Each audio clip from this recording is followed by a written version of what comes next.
The Joe Rogan Experience. Train by day, Joe Rogan podcast by night, all day.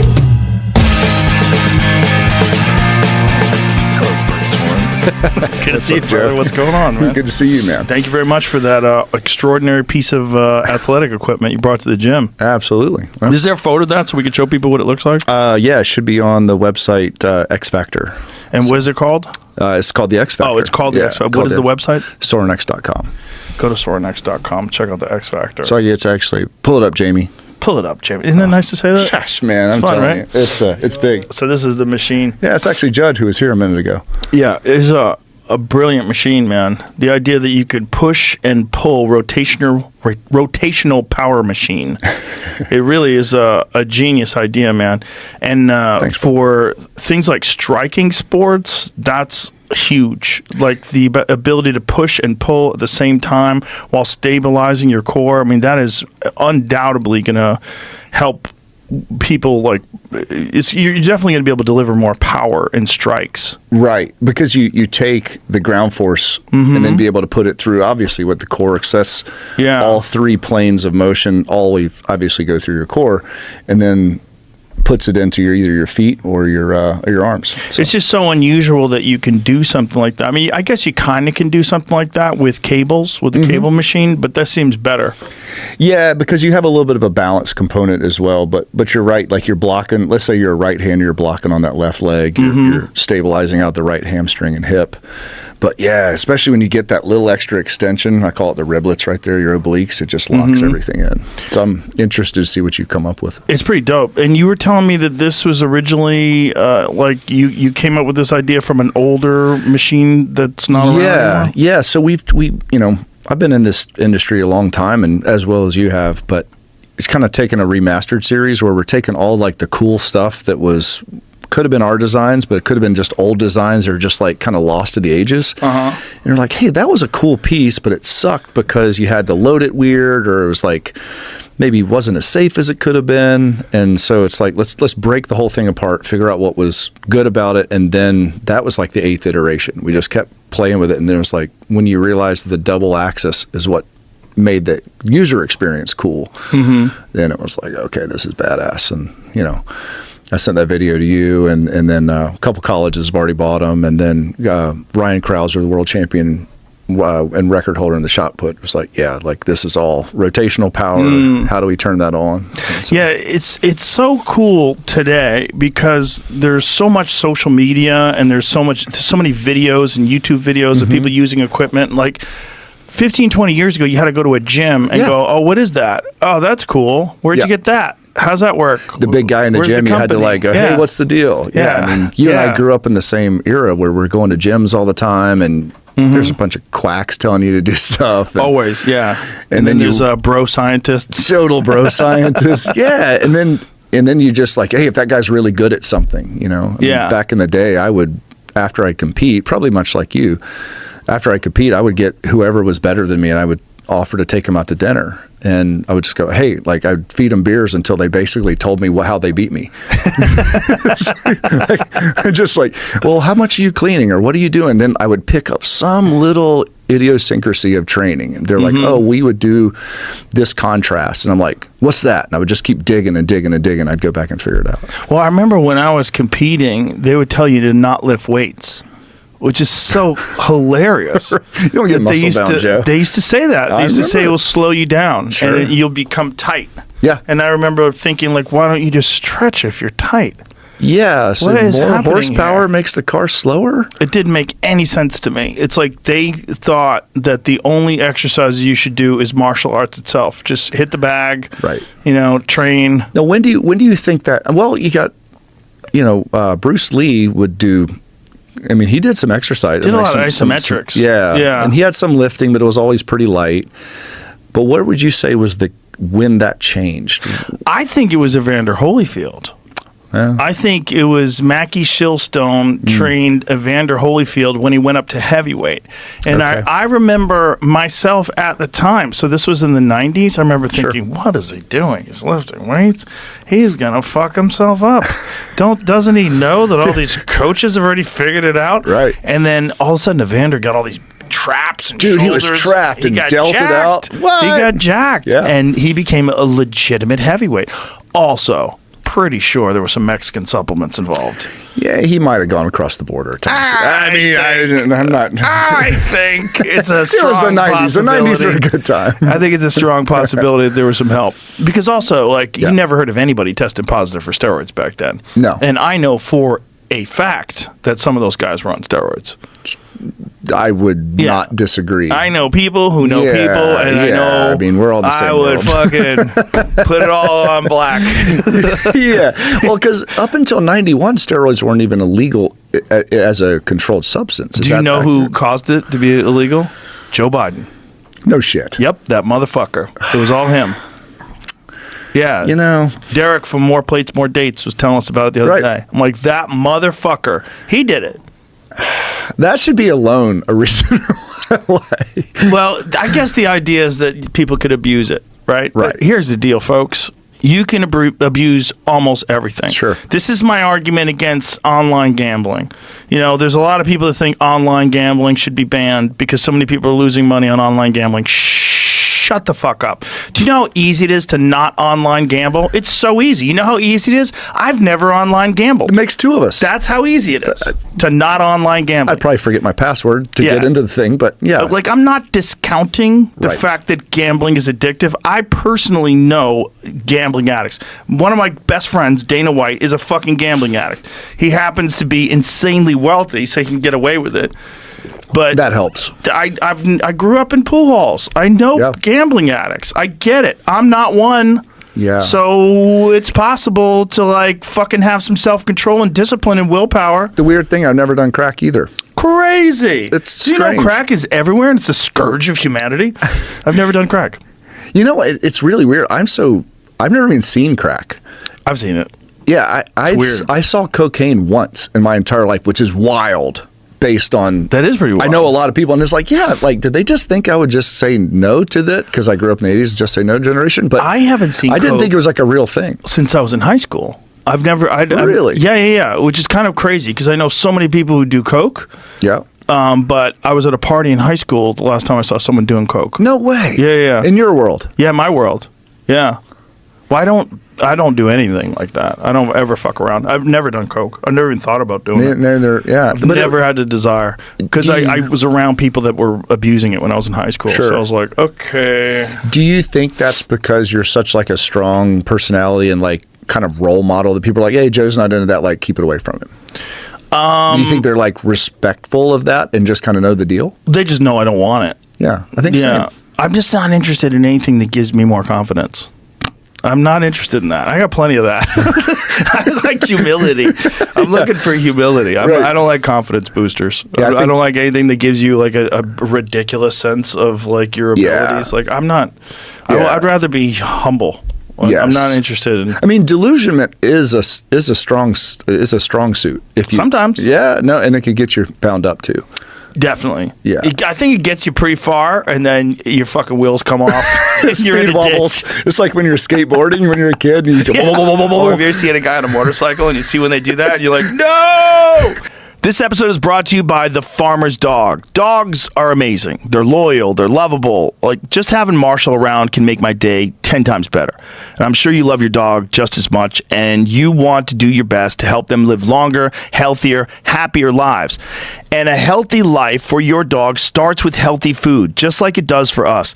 There's a reason having a balanced diet is so important. So how do you know if your dog's food is as healthy and as safe as it can be? Well, Farmer's Dog gives you that peace of mind by making fresh, real food developed by board-certified nutritionists to provide all the nutrients your dog needs. And their food is human grade, which means it's made to the same quality and safety standards as human food.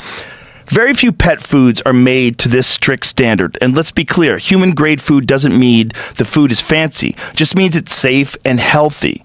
It's simple, real food from people who care about what goes into your dog's body. The Farmer's Dog makes it easy to help your dog live a long, healthy life by sending you fresh food that's pre-portioned just for your dog's needs. Because every dog is different. And I'm not just talking about breeds. From their size to their personality to their health, every dog is unique. Plus, precise portions can help keep your dog at an ideal weight, which is one of the proven predictors of a long life. Look, no one, dog or human, should be eating highly processed foods for every meal. It doesn't matter how old your dog is. It's always a great time to start investing in their health and happiness. So, try the Farmer's Dog today. You can get 50% off your first box of fresh, healthy food at thefarmersdog.com/Rogan. Plus, you get free shipping. Just go to thefarmersdog.com/Rogan. Tap the banner or visit this episode's page to learn more. Offer applicable for new customers only. It's like you had Josh Videos? Brolin on the other day. That was like what he did in Goonies. Remember he had the little bike? Oh, that's right. He was talking about the motorcycle, and all I could think about in my head is him flying off the cliff in Goonies. Oh, that's hilarious. Child of the I 80s. forgot he was in Goonies. Yeah. I should have brought that up. We could have We should have I had wanted that. to bring it up so bad. I was on the I was biting plane. my tongue the whole time. I was riding a plane. I was like, all I could see is that cat in sweatpants with his shorts on top of his sweatpants riding a tricycle or whatever down this hill. Because, He's one of the rare guys that was like a child actor that turned out really awesome. yeah, that's a small club. That's a fucking super small club. Yeah. Because everybody that I know, and I know a few people personally that were famous as a young person, they're out of their fucking mind. They're like, you know what I say it's like? Look at him. Hey, I have a good memory. Look at me. How old was he back then? He's probably 17 or 18. That's so crazy. Well, he's 2 years younger than me, 85. In 85, I was 18. So he's probably like... Were the 80s not so awesome? The 80s were pretty cool. 80s were Except everybody's worried that Russia was going to blow us up. The true story. Yeah. True story. Yeah. I remember 85, I believe it was 85, going to, I know obviously we're both into archery. So 85, Rambo First Blood Part 2 came out. Pops took me to the movie theater. He and I saw it, and we went straight from there to the archery shop. I got my first bow that day. Really? Yeah, I still have it. Wow. Yeah, it's awesome. I still have some of the same arrows. No shit. Yeah, I strangely don't lose things. But yeah, I remember in the backyard shooting because like he kind of half taught me, and then I was in the backyard zinging arrows and thinking like if I had explosive tips, like how badass would this be? I went to Lanai, and they have the Pineapple Brothers has that archery, and I brought my whole family. And then they also have this area where you can go and you can like shoot skeet, and you drive like four wheelers up in the mountains. And then they had like traditional archery, like bows and arrows. And I was like, oh, let me try this. I don't know how to fucking aim. I'm terrible at it. I was like, I'm a good archer. I should be good at this. I thought. I could barely hit the fucking target from 20 yards away. I'm like, It's like the science and the art, two different things. they're totally different. Yeah.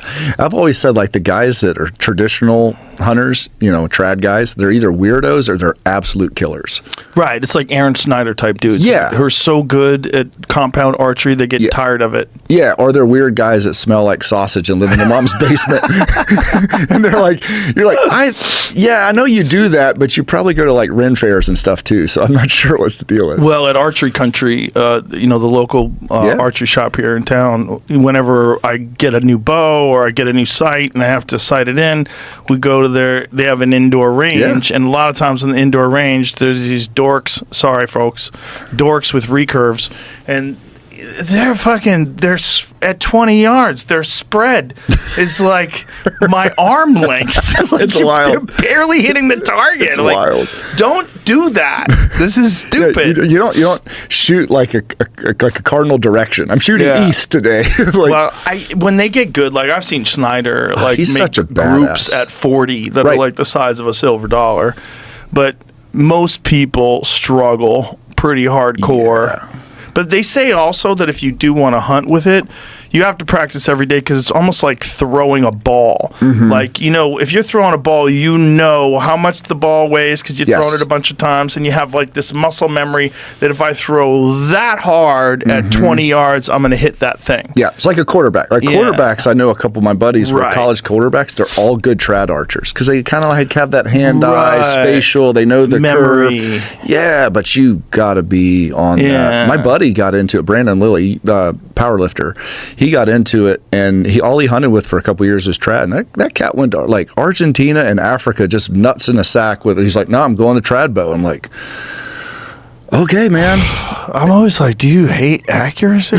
No, he got it done, but holy cow. Like, I know, but there's something about dialing it into like 47 yards, like drawing back and centering your pin and just watching that shot break and watch that arrow go exactly where you want it to go. And swap and hit those ribs. Just the dopamine button of all time. Oh, it's the greatest. It is.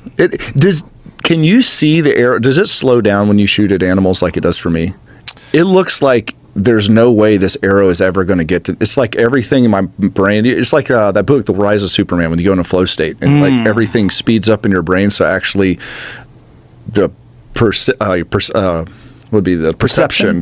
all lengthens out. They say your brain actually starts firing 3 times faster, the little pictures. So that's why it slows down. This morning, I watched that arrow just right-handed turn. I'm like, that deer's going to move. And it was only 27 yards. But I'm watching it. Oh, that's interesting. But when I'm shooting targets, I'm just like, whatever.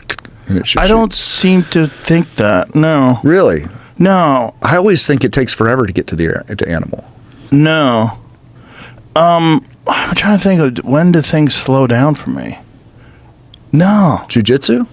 No. Jiu-jitsu just, when you're really in a good state, it's just almost like you're not thinking. It's like all of a sudden you have an arm bar. It's like, so it is a flow state. Yeah, it's a complete flow state. But it's a flow state that's established after, thousands of hours of drilling. And that's the most important thing in jiu-jitsu really is drilling. Everybody loves to roll because it's so fun. Sure. Because it's like you're playing a video game. You're like trying to kill each other. But the really important thing is drilling, and drilling with like a certain amount of rigor, like a certain amount of speed and intensity.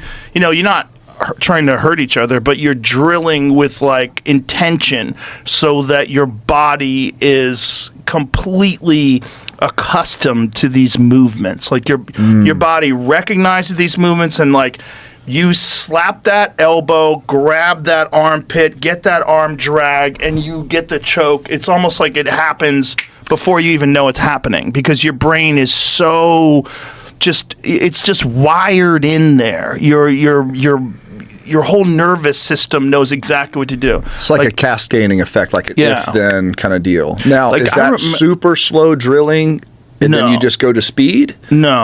No, I think the correct way to drill is you drill with a little resistance from your partner. Like, you don't want to put your partner to go limp on you. Sure. But just a slight amount of, like, you have good partners, a slight amount of resistance, but then go through those motions with, like, a little bit of speed, but not like full blast. Sure. But the whole idea is just get those numbers in. Bam, bam, bam. Eddie Bravo is the best explanation for this. He says, when you tie your shoe, you don't think about tying your shoe. You just go bing, and your shoe just ties. Yep. Right? Because you tie your shoes every fucking day. Right. You know exactly how to tie your shoes. Once you learn how to tie your shoes, just bing. Yep. He goes, that's what a jiu-jitsu move is. That's terrifying. It's like, it just gets in there. And sometimes you don't know what's happening until it's happened. Like, all of a sudden you have a triangle. Like, whoa. Like, shit. Yeah, that was helpful. Yeah. It's just you've done it so many times that when someone overextends or when someone gives up their neck, or it just cinches up. It's just one of those things where your whole nervous system is just pre-programmed to these very specific movements. Yeah, so you've taken all these little closed skills, which are replicatable, and then put them in an open format where, like the if-then scenario, like the flow chart just goes, boom, go, go, go, go, no go. And the best guys are the guys that drill constantly and then also study and take notes. Like Gordon Ryan, that's his belt up there. Oh, that's dope. Gordon trains 365 days a year. 365 days a year.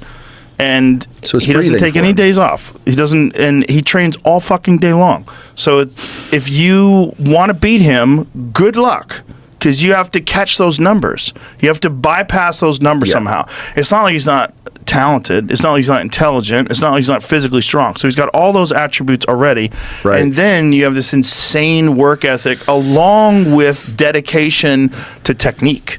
Yes. Which is- and you'd have years or decades to catch up. Exactly. And you just can't. And so there's too many guys in jiu-jitsu that were just like big muscle heads that would just like muscle a move and just Yeah. give a lot of grunt. And you're never going to beat a technique guy who's just as strong as you. Right. If that uses less percentage of their power and everything to get the same job done. also knows exactly where to be. Like you might not know exactly where to be because you've gotten away with a lot of stuff because you're big.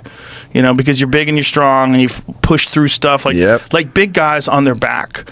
Like there's a lot of big guys. They get on their back and they become turtles. They don't know what to do because they never get put on their back. Sure. Because if they're training, if you're a guy who's 250 pounds and you're in a normal jiu-jitsu gym, what are the odds there's another 250-pound guy there?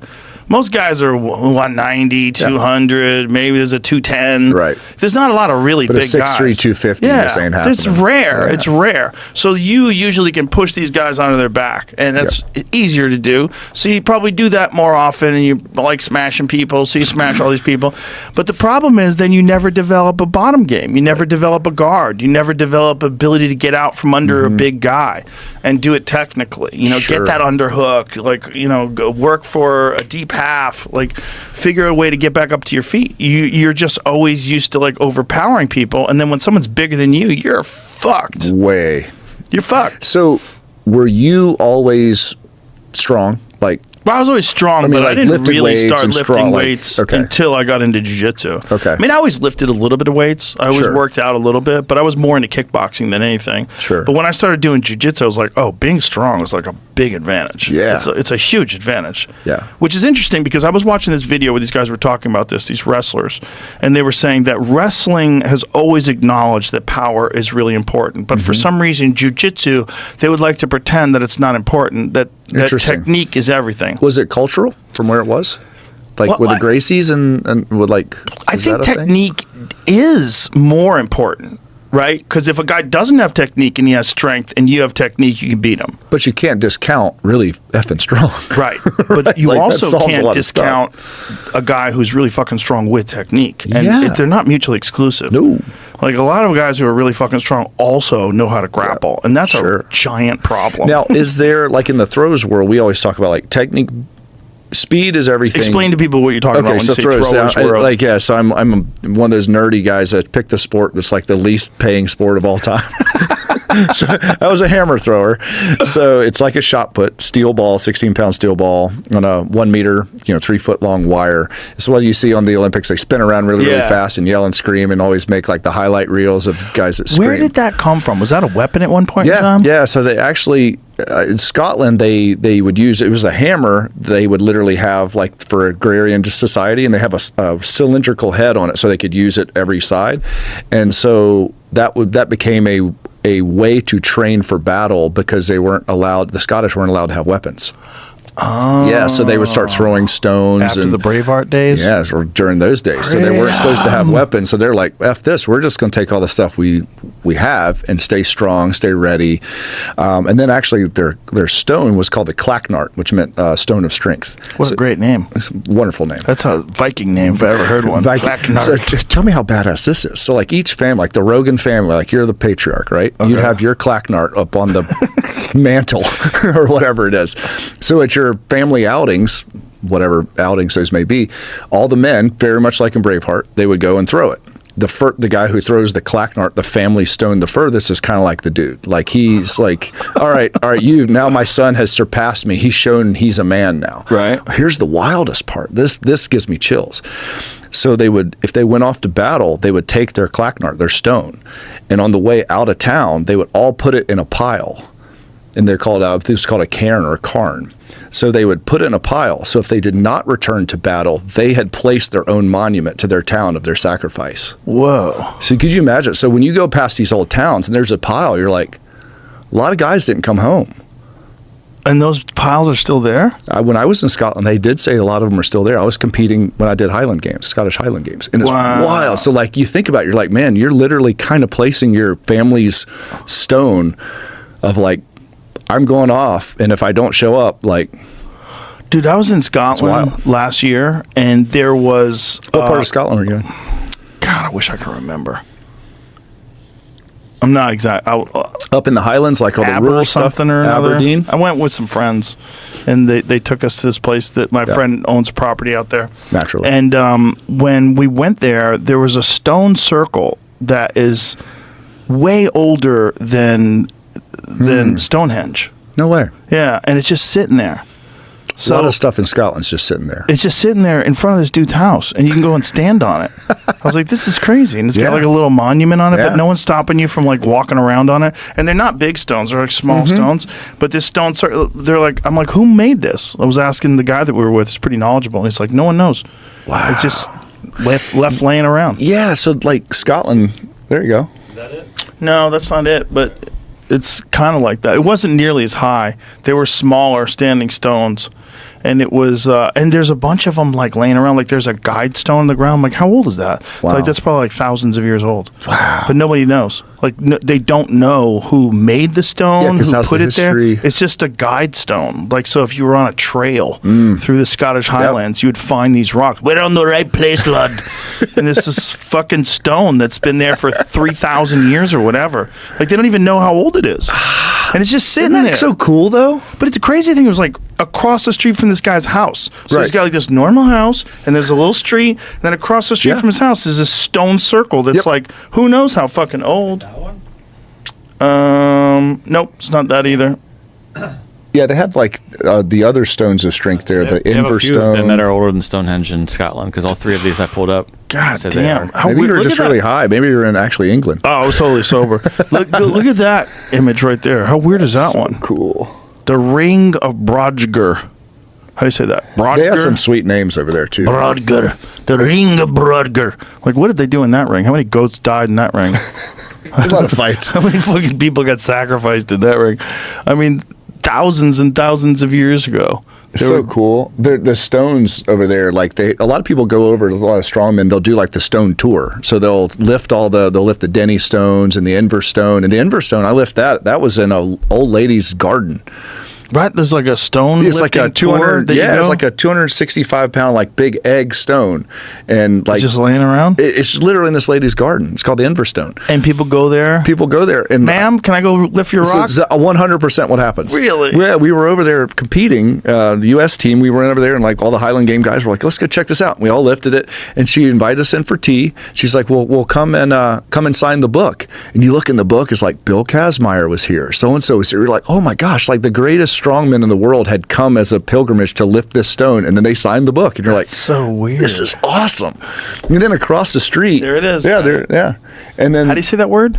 we call it the Inver stone. Inver called stone.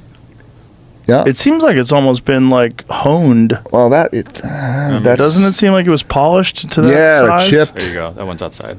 Oh, that one actually has numbers on it. Yeah, that's the one I lifted. It says 265 pounds. Is that what it says? Yep. And so we lifted it, and then actually, so what happened after back in the 80s when Kazmaier was coming on the scene, Bill Kazmaier, obviously, world's strongest man, kind of started the stage. He allegedly picked it up.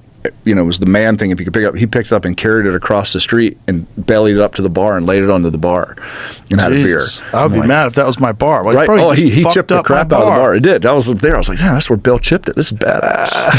I'm a historian. I like that stuff. Right?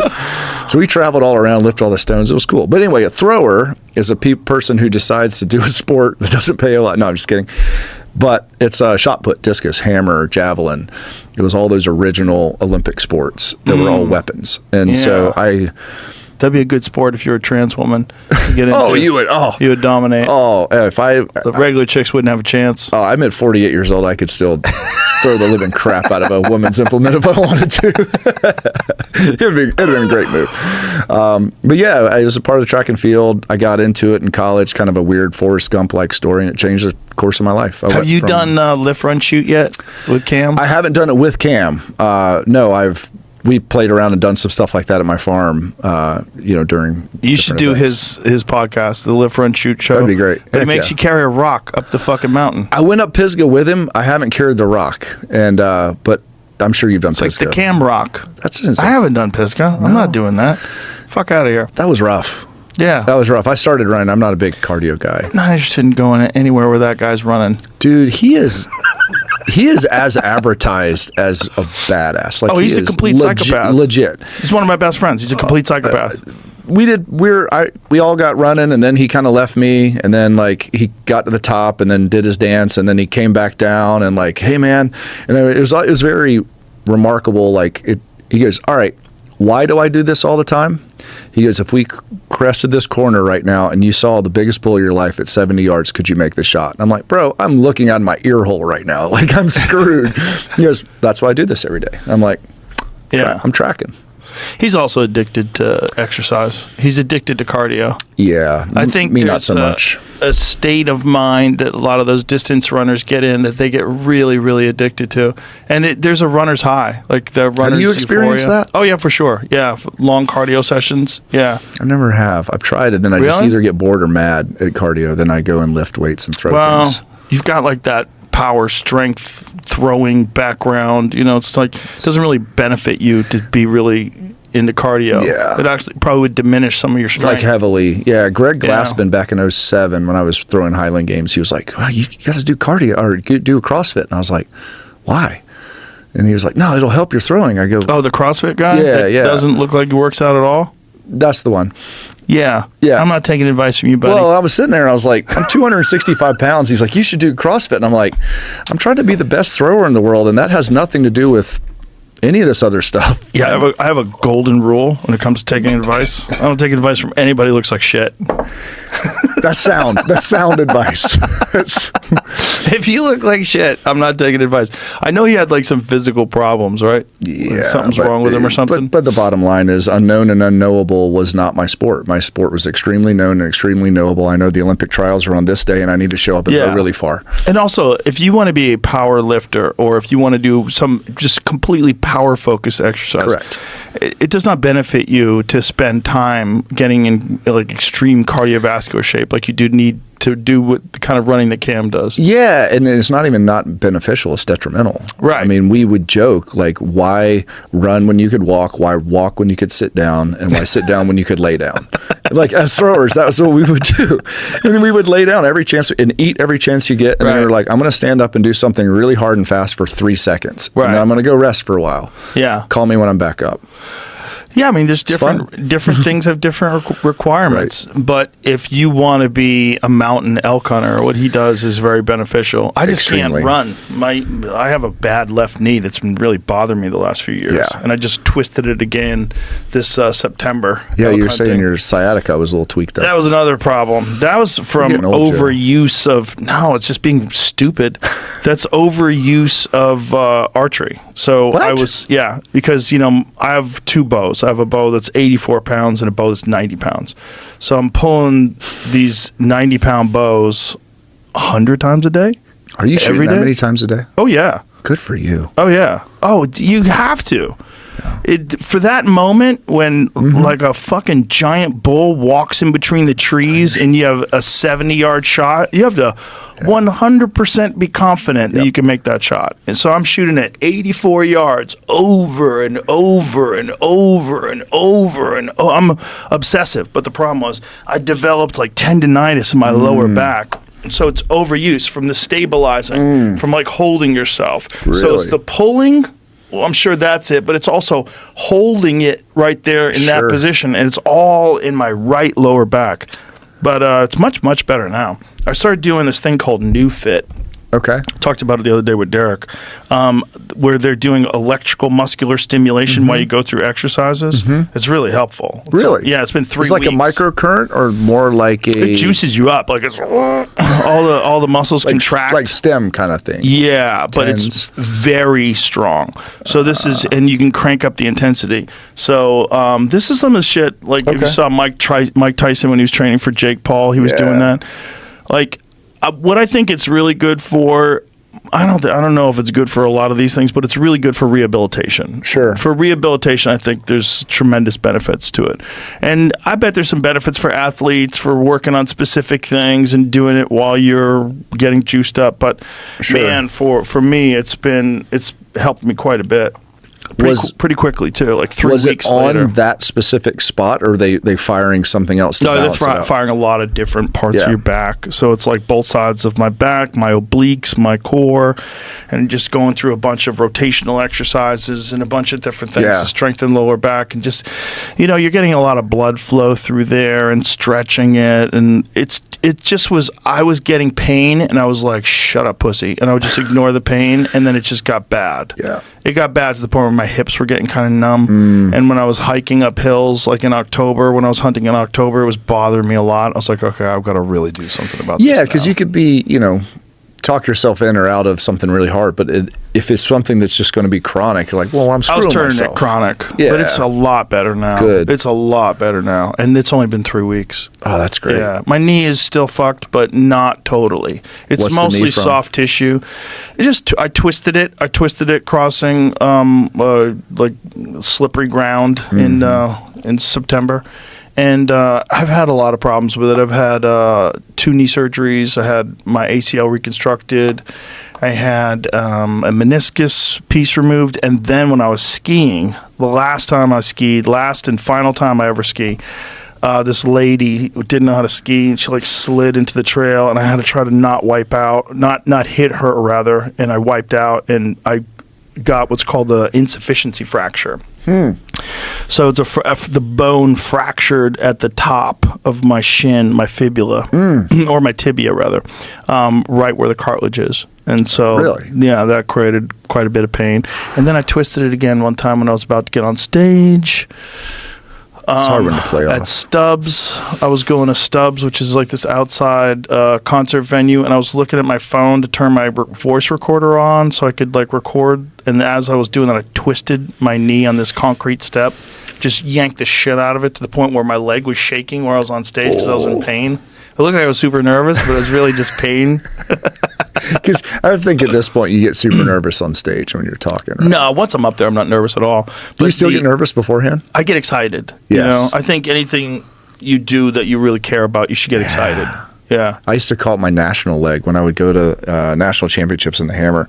All year I'd be fine. And when I would wind the hammer on the first one, when I took the hammer back, my right leg would bounce. And I'm like, there it is. It was one throw a year. And I was like, here we go. Oh, wow. We're back. Yeah, it's that adrenaline. Oh, it was adrenaline. Because physically, you're peaking for it. You're like, this is the day I have to compete. You remember how it was. Yeah. But you're like, this is the day. And like everything else is kind of work. And then you're like, I'm cashing out today. I get to cash out today. Like I get to and then it's like, that's the best. Yeah. That's the best. Doing exciting things is really fun. And it's so important for you to grow as a human. Do something that scares the shit out of you. Do something that excites you. Do something that's difficult. Yes. Yeah. Yeah, and it's almost, I don't know, sometimes it's good when it's a more dynamic where you don't know when it's going to happen, but looking forward to something is pretty badass too, because then you could start focusing training and focusing efforts and then going through like almost stages of guilt, but stages of excitement. And you're like, okay, am I excited? No, I got this one. Just go back and forth. Yeah. Let's go. It's live. Yeah, that's what it is with everything. I mean, I think it's these processes of like recognizing there's a goal, working towards it, solving problems, working hard, pushing yourself through discipline. And that's how you grow. And it's like that. That's how everything grows, right? This is how your mind grows. This is how your body grows. This is how your life grows. Like you have to do stuff that's hard. And then you get better at doing stuff that's hard. And that's how you get better. Yeah. And then you level up and you're in this next wilderness. You're like, all right, well, what's the next thing? But when that alarm clock goes off, it's so hard to know that. You know all these things, but you're the force of the bed, the gravity of that warm bed. Oh, it's cold in the room. Oh, especially like shout out to people who live in like Alaska. Oh, and they have to get out of bed, dude. Fuck. I'm sure you've done some hunts where you're in a tent or something. That. And then you're like, I know I really want to get out there, but this you're like, my boots are frozen. And like, maybe that bull will just kind of walk more this way. First hunt I ever did was with Steve Rennell in Montana. Oh, yeah. I remember seeing that. It was That was a good 9 episode. degrees. 9 degrees in the morning. We're just like, Jesus Christ, this is so cold. That was the hunt that started it all for you, wasn't it? Yes. Little yeah. forky kind of buck from That's what I him right remember. there. No, okay. That's yeah. the buck. Oh, no way. Yeah, that's the first buck I ever shot. That's awesome. That's him. Yeah. The buck that launched 1,000 hunting careers. Well, it was a life-changing experience. But, you Yeah, I know, one of remember those that. things where, you know, you realize, like, wow, where would we be without houses? And it was only, by the way, good way it to was put it. only, I think, October. It was October of 2012. I'm pretty sure it was October. And it was already 9 degrees in Montana.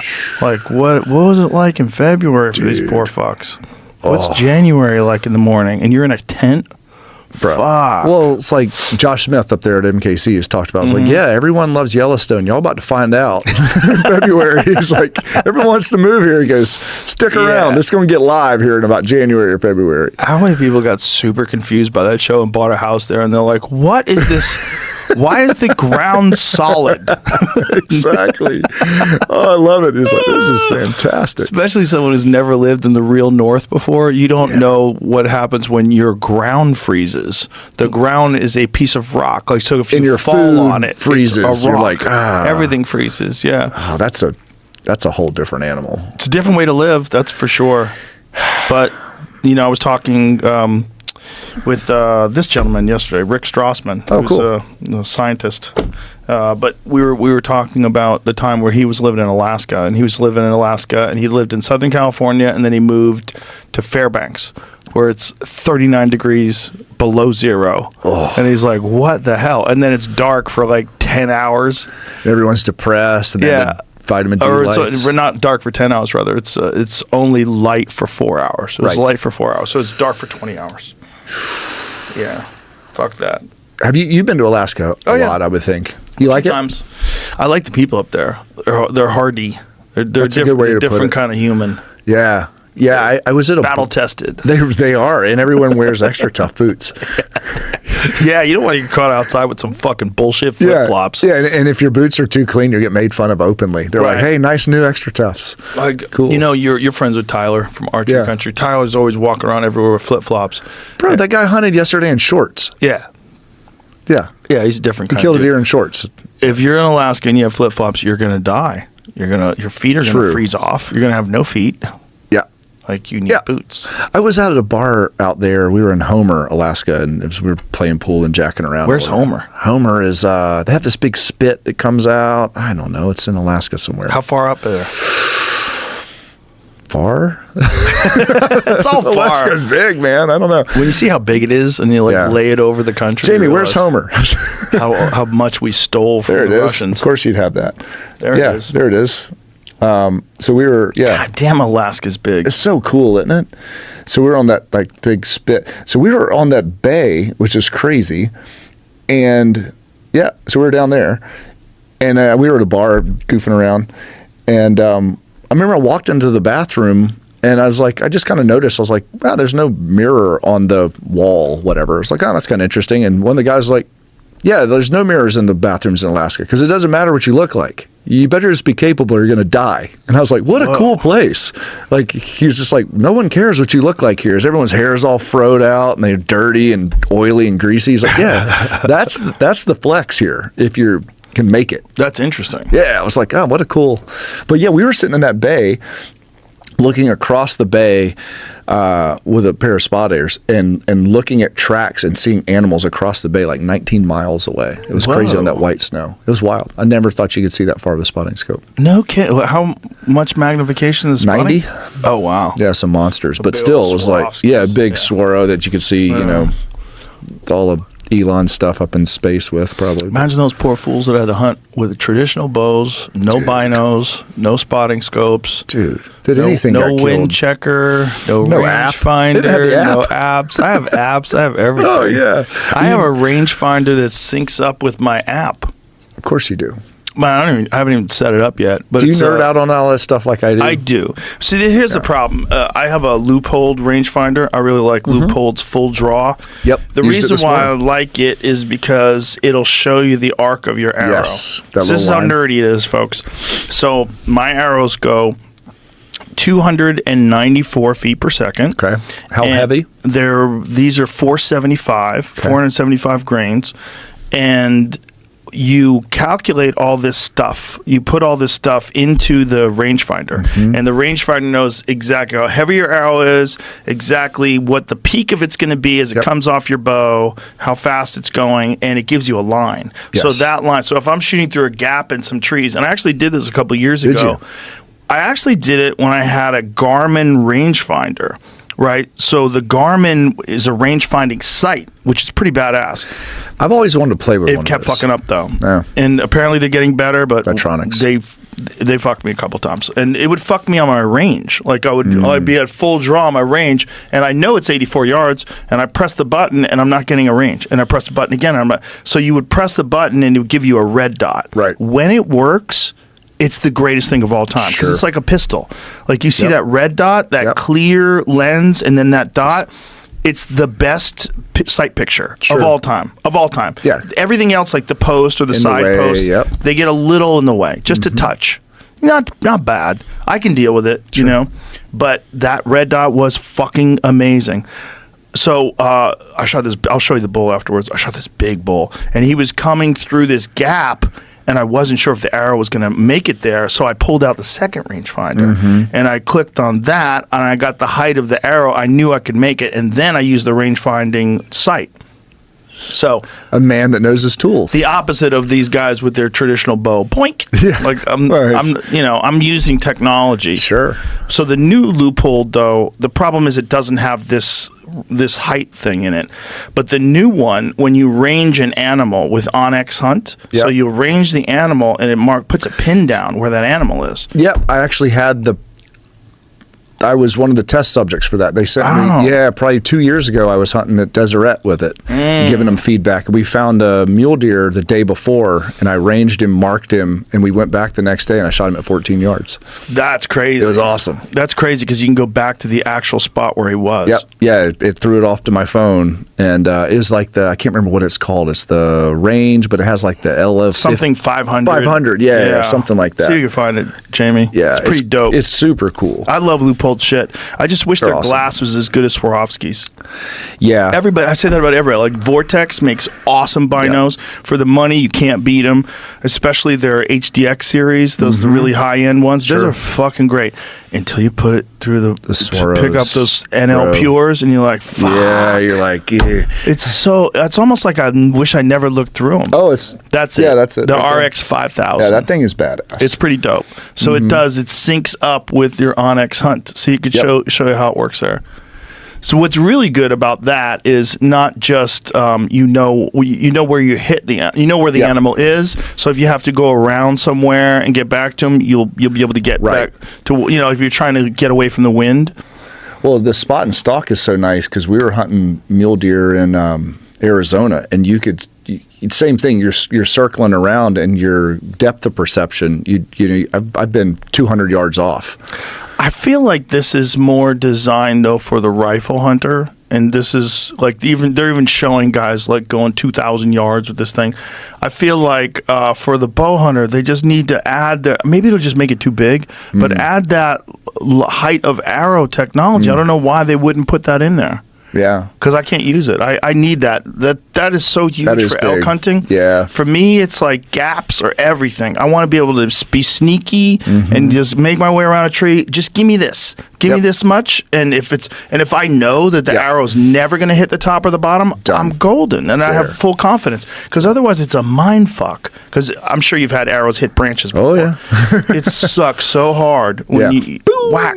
Yeah. They get landed in Cleveland somewhere. A few years back in Utah. Here's their one.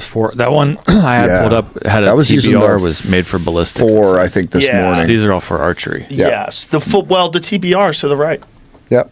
That is that one is a similar one. That was like, I don't think that's as sophisticated though, and I don't think that has the app I think the RX one is the only one in the app, but I have that one, the Full Draw 5. I don't go anywhere without that. It's the shit. That is, to me, I've had a bunch of different ones that were really cool. Like Aaron Snyder turned me on to this Nikon a while back that was image stabilizing. That was a game changer.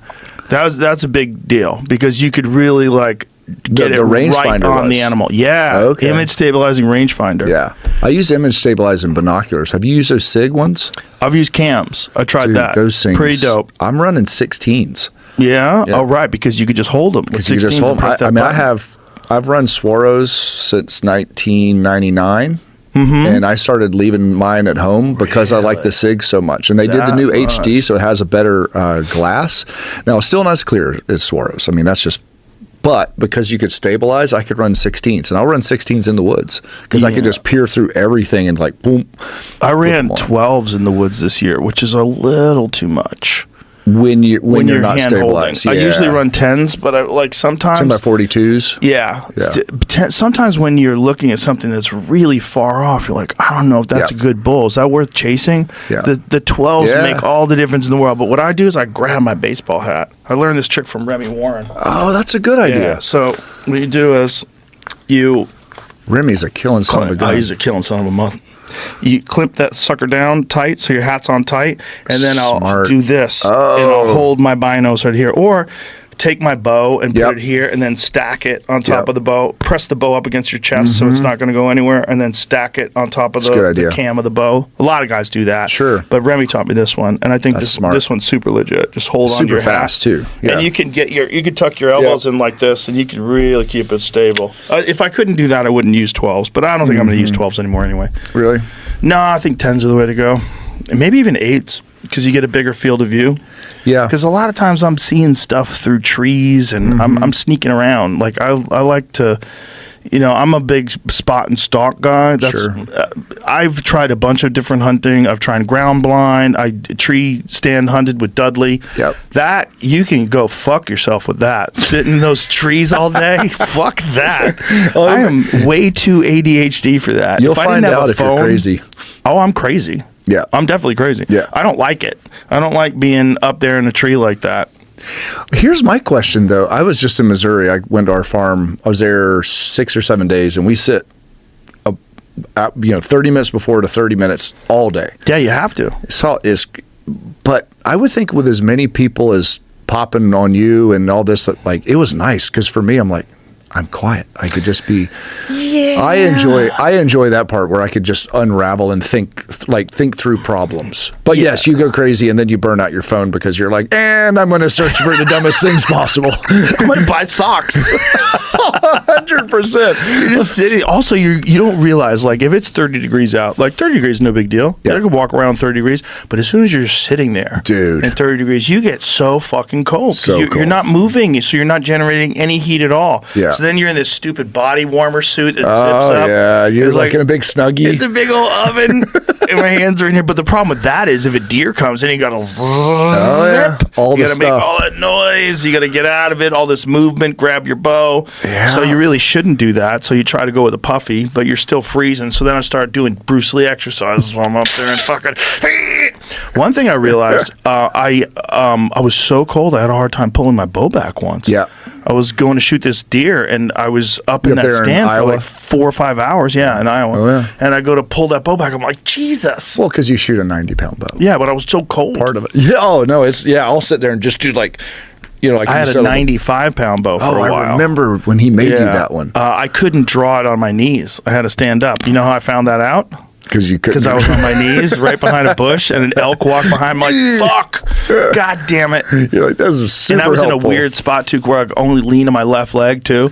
Like, so it was, it was like I was on my knee, but I was even on my left knee. It was like a fucked up right. hill. You don't have a good. Yeah, I was like, my right knee was up like this, my left knee was down there. I was like, this is bullshit. That bow was crazy. I remember it would you shoot texted 540 grain arrows, 305 feet per second. Bro, when it hits, it was just like, wow. It was like, I remember we were shooting at the Deseret, and we were all shooting at 100 yards, just me and a couple of these guys. Yeah. And they shot first, and then I shot. and the guys go, "What the fuck are you shooting?" Because the bow was so KE flat. was still rolling at that point. He goes, "That bow is so flat. What is that?" And I'm like, "This is a 95-pound bow." It was the dumbest thing ever. I remember you sending me. He was like, "This thing's preposterous." It was so dumb. It also had a really short brace height, so it was super sketchy. So if you moved your hand, it was so unforgiving that if you moved your hand even slightly, you were off target by 6 inches. Oh, geez. It Yeah. was Just really twitchy. driving a little Tokyo Drifter around all the It time. was so dangerous. Not dangerous, really, but like you just wouldn't. Yeah. I wouldn't trust it. You know, I Yeah. killed a couple animals with it, and then I stopped trusting. Yeah, and you get to put it on the wall and go like. Well, then I went to an 80-pound bow from Hoyt, and I was like, oh my God, this is so much better. It was like 15, 20% more accurate. I was like, Yeah. that thing is just too Yeah, sketchy. I just got that RX-9 like last week. Oh, that's a great bow. Yeah, I'm shooting 76, but I'm 30 and a half inches, so I got a pretty good stroke on it. Oh, yeah, man. Yeah, I'm I shooting need some extra horsepower at 28 and a quarter. I need like... I'm shooting 520 grain at about 282. So it's moving out. That's great. Yeah. That's the like guys like Randy Ulmer. He likes 265 to 280. Yeah. He thinks that like that's Okay. the range where the I've read arrows are like the most accurate. There's this thing about having too much fucking whip. Yep. You know, there's too much, and it's almost You like get too much flex on the there's arrow. a lot of flex in the and- arrows, and it's probably more subject to wind drift when they're flexing like that. You know, It's like when we used to throw the javelin, there was different rated javelins, and you could be too strong for the jab. And so if you don't pull through the tip perfectly, just like arrow spine. Right, And so spine you'd have a arrow. 50 Yeah. meter jab, 60 meter jab, 70 meter. And when you start getting strong, you could bend a 50 meter jab like a banana. It's kind of fun, actually. And it comes out like, whoa, whoa, whoa, whoa, like Lamar from, like what was it, Revenge of the Nerds? Oh, okay. But yeah. That makes sense. That it would be just like arrows. Yep. Because But you for gotta- folks at home, say if you have a 50-pound bow, you could probably get away with a 320 green arrow, yeah. 330, 350. So the higher the number, the more flexible the spine of the arrow is, and the Sure. lighter the arrow will be. Right. So I shoot a 250. So it's Oh, wow. I like a nice stiff because You're of all shooting a that pull kinetic cue. energy. Yeah. Yeah. If you're Especially how much weight you have in the front creates Exactly. that more of a flex. too. Exactly, but it's to me, it's all about like I've heard arguments before. Like people say, "Oh, you don't need that much bow power. You don't shut your fucking dirty little skinny mouth." Because the only reason why you would say that is because you can't pull that back. That's the Yes. only reason. And if you think that 70 pounds to you is the same as 70 pounds to me, and you don't work out, that's just dumb. That doesn't make any It's sense. just, yeah, it's like saying, well, you don't need a 500-pound deadlift to lift. Yeah, but it's nice. Yeah, but if you can't squat 500 pounds and you have to squat 500 pounds, you can't do it. I can. So shut the fuck Yeah, up. it's nice to have in your pocket. Shut your dirty little skinny hole. yeah. Because all that is you're just saying there's virtue in being physically weak, and that's Right. stupid. That's stupid. Do you need to be able to pull back 80 pounds to kill an elk? No. If you can't pull back 80 pounds and you're really accurate with 60 pounds and you have a cut-on contact broadhead, you can be successful. Fine. But I'm going through that whole animal. Yeah. I'm getting a pass through on a giant animal, and you're probably not gonna. Yeah. And I think it's more important to be able to have the most ultimately lethal setup possible. I learned this from Cam. Yes. He's my mentor. Yep. He's the guy who taught me how to bow hunt. And, you know, his whole thing is he shoots a 90-pound bow as well. It's like the most amount of power, and you want to make a big fucking hole. Yes. And you want that animal to die like Yeah. that. Well, with anything, why would more horsepower, if you could handle it, not be advantageous? It's stupid. That's why race cars have limits on the amount of power you can have. Because Yeah. it's more advantage. You know, if Yeah. Formula One drivers figured out a way to get a 4,000 horsepower engine and have it handle, they would win. They would win. They would Right. win. Like, Better. or if you could punch 30% harder than everyone else in UFC, Yeah. do it. Yeah, literally. That's how You'll make a lot of Francis money. Ngannou became the heavyweight champion of the world. Fuck, hits harder than anybody. Yeah, it's interesting. My buddy Lauren Landau, strength coach, and I was talking to him last week, and he did actually a study on ground force power into punching, and they tested it on like a force plate, jump and force plate. And then they did a Proteus machine. Have you ever seen one of those? They kind of it's like you kind of throw it and push it, kind of the same thing. So they tested the power of the punch, then tested ground force, and then they did squats, but they also did like a trap bar deadlift. And then the training was a jammer arm, like a a jammer arm punch. So they had the sequence of force, and he had a double-digit increase of strength through or power through the ground, and it equated to a 12% increase in punching power. So almost percent for percent. So you look at that and say, well, if you're stronger, you squat more or deadlift more. Now, as long as it doesn't take away from the sport. But that has a very, very real effect on punching power. Yeah, it does. The way it takes away from the sport is if you're sore from lifting weights, you're not going to train as effectively. That's just a fact. Like, yes. Or it takes too much time away from your technique or injury or whatever. That's where steroids come in. And that's why Gordon Ryan can train 365 days a year. He's open about it. Like, he's open about his use. Yeah. Because they don't test for steroids in jiu-jitsu. So, he's a wizard. So he's like a pragmatist. I figure that they would. Nope. UFC, they do, right? The UFC, they do. Yeah. But you ever seen Gordon? You ever seen him with his shirt off? Oh, yeah. It's that motherfucker, he ain't passing no tests. Yeah. Give me one of them photos of Gordon looking like a Greek god. He's squared away.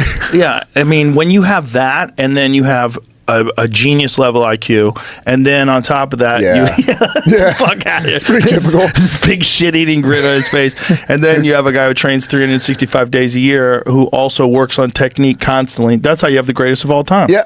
Yeah. But by the way, all those guys like Galval, the guy who's on the bottom there, he's on the juice too. It's a level playing field. They're all juiced up. Right. It was kind of like the lifters and the throwers of the 80s. Everyone had a 600-pound bench because that's what you do. And guess what? You got a test now. Well, this is a great argument to this idea of power being necessary, like with jiu-jitsu and grappling. If you have technique like Gordon's and you're built like him, giant advantage. Giant advantage to be super strong always. In all of life. There's fucking zero advantage in being weak. No, there's never a time you're like, you know what, if I could just get my squat down a bit, that would really pan out for me. One thing, though, that is really important, this actually really pays off. If you can train with a guy who's small, like if you can learn jiu-jitsu with a guy who's small, you'll learn the best jiu-jitsu. Why is that? Because they have to use technique. They have to use leverage. Like you're a big fucking strong guy. If you learn jiu-jitsu, you could use that strength. You could squish people's necks and throw them on the ground and grab their arms and stuff like that. But a small guy can never do that. Yeah. So if you can learn jiu-jitsu from like a Barrett Yoshida or a Hoyler Gracie or Eddie Bravo, or there's a few of those, Gabe Tuttle, who teaches over here at 10th Planet. Small guy jiu-jitsu is the best jiu-jitsu because it has to be razor sharp because they don't have the physical strength to like overpower an arm and get you into a certain position just from raw horsepower. They have to like sneak it in there with leverage, and they have to do everything perfectly. So those guys, if you learn jiu-jitsu from them, you're going to learn like the most technical jiu-jitsu. Yeah. Is that like obviously a reason why you should learn younger when you're small and weak? Well, it's always good to learn young because, first of all, it becomes a natural part of your movement. Like, it's like as your body matures, your body's... I think it's more important with striking than anything. It's very rare that someone learns how to strike while they're already physically mature and can ever reach the level of like a Floyd Mayweather. Right. Because that guy, as he was a child, his body, his reflexes developed striking. And he's just got this massive encyclopedia of information that's available to him. He knows exactly when he sees you do this, he knows that straight left is coming, and he knows all he has to do is do this, and he knows the counter's going to be there when you go to look for the right hand afterwards. He's just got it all programmed. It's all just like right in there. For you to build that up after you're 28, like you're never going to be at his level. You're not. You kind of have to, unless you're some physical freak, which they do exist. Yeah, but what I've understood too is the potential for building speed, which is, let's be honest, speed is a big part of power, which is punching. Right, it's the sequence of force. How do you create force through the ground, explosion of force, not implosion into your arm or your foot or whatever it is. That ends at 22. That the potential to develop the potential for speed. Ends at Really? 22. Yeah, that's why all the weightlifters and everyone, gymnasts, everyone has to start young. So Because when those if you're firing patterns, 27 and you try, you'll never. you won't reach the potential you could have genetically because you just don't that have makes the sense. sequence, the speed, right? That makes It's sense. the I know how to do this at speed that goes whack, whack, whack through here, and I Yeah. could crack that whip. Yeah. Your body just it's done too many other things at lower Right. speed. And so, You know where I really notice that? With kicking. And when I teach people kicking, there's certain things that they have a really hard time doing fluidly. Mm-hmm. You know, one Sequence of force. The big ones is like anything that requires spinning.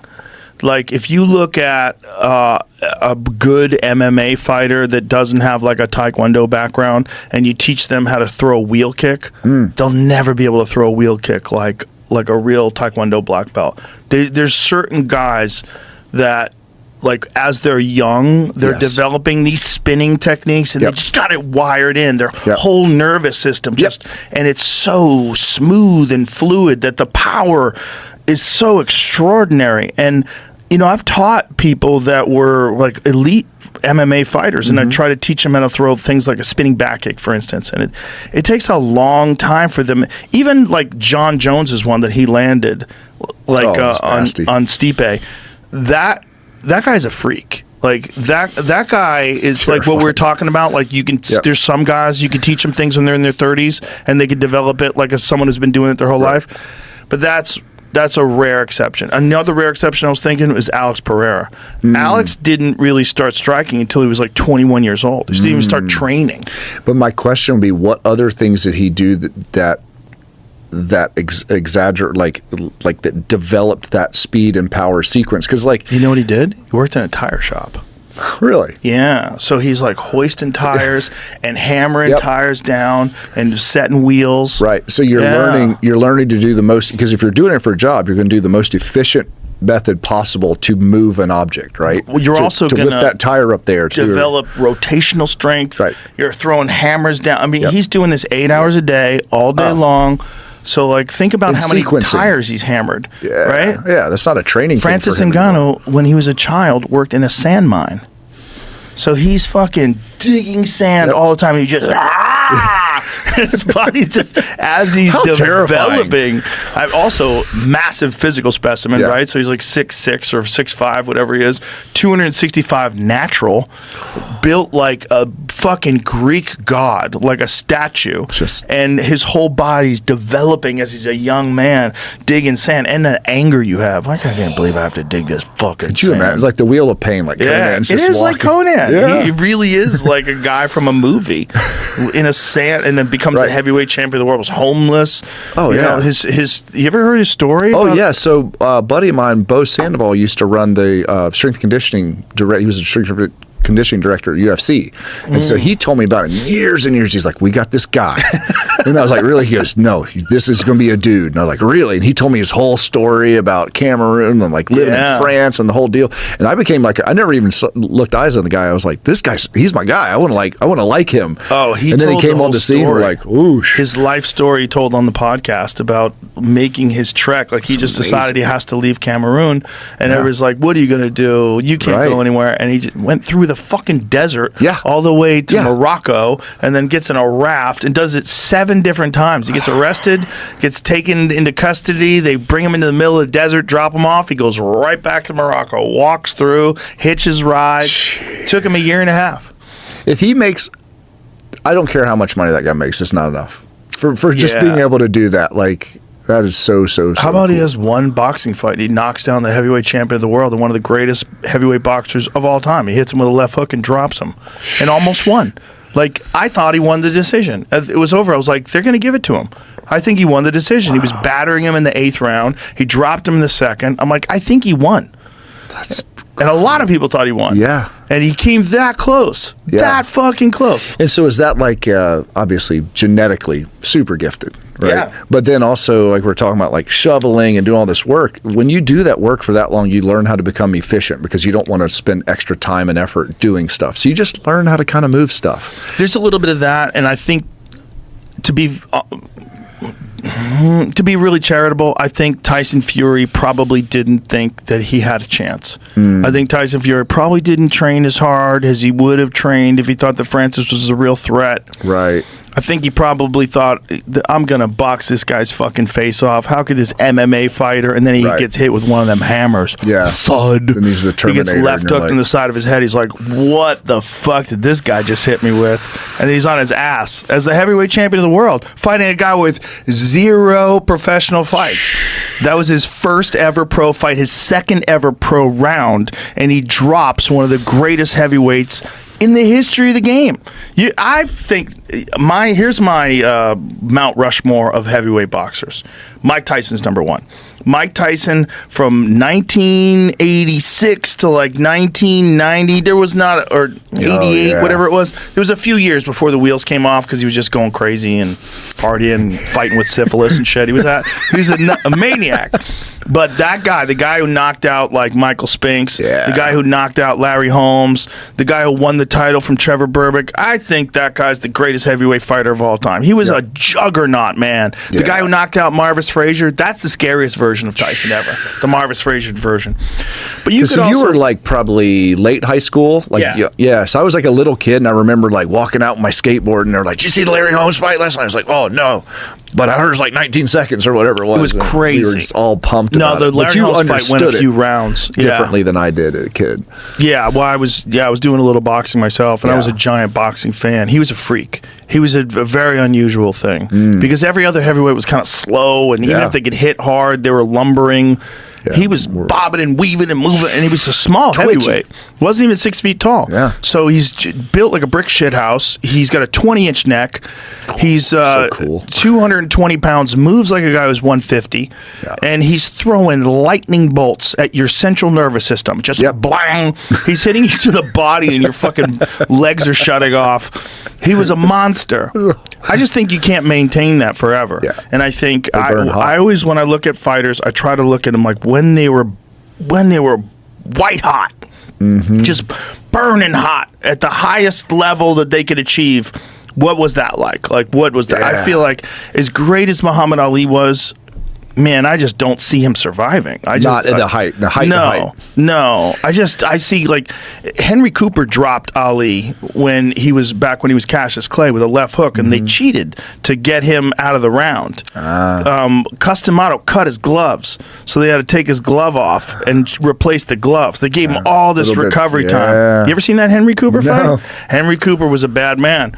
He was this British boxer, this guy from England who had a nasty left hook, and he caught Cassius Clay just bap, perfect one in his like leg, and he's like slumps down the ropes. He was Dunsville, but it was at the end of the round, and then Angelo Dundee. I mean, that guy had been around the block. He knows some stuff. Let's cut these fucking gloves. See if you can find that, Jamie, because it's a crazy fork in the road in history. Right. Because if they don't cheat, likely he gets stopped. Likely Henry Cooper, who landed the perfect left hook, hits him with a couple more, and that's it. He's done. Right. He looks done already. Like, watch this. Henry Cooper had a nasty left hook. Look at that. Bro. Yikes. Look how he's down there. Yeah, that's not regular down. That's fucked up down. That's like real trouble, but it's the very end of the round. Look at this. Boom. Bro. But look how he goes down. That's Dunsville. So if that's a minute earlier, if he gets hit with that, the whole thing changes. Right. The whole thing changes. He's not undefeated when he fights Sonny Liston. He's not this unstoppable force. Isn't that crazy? How Crazy. That's little.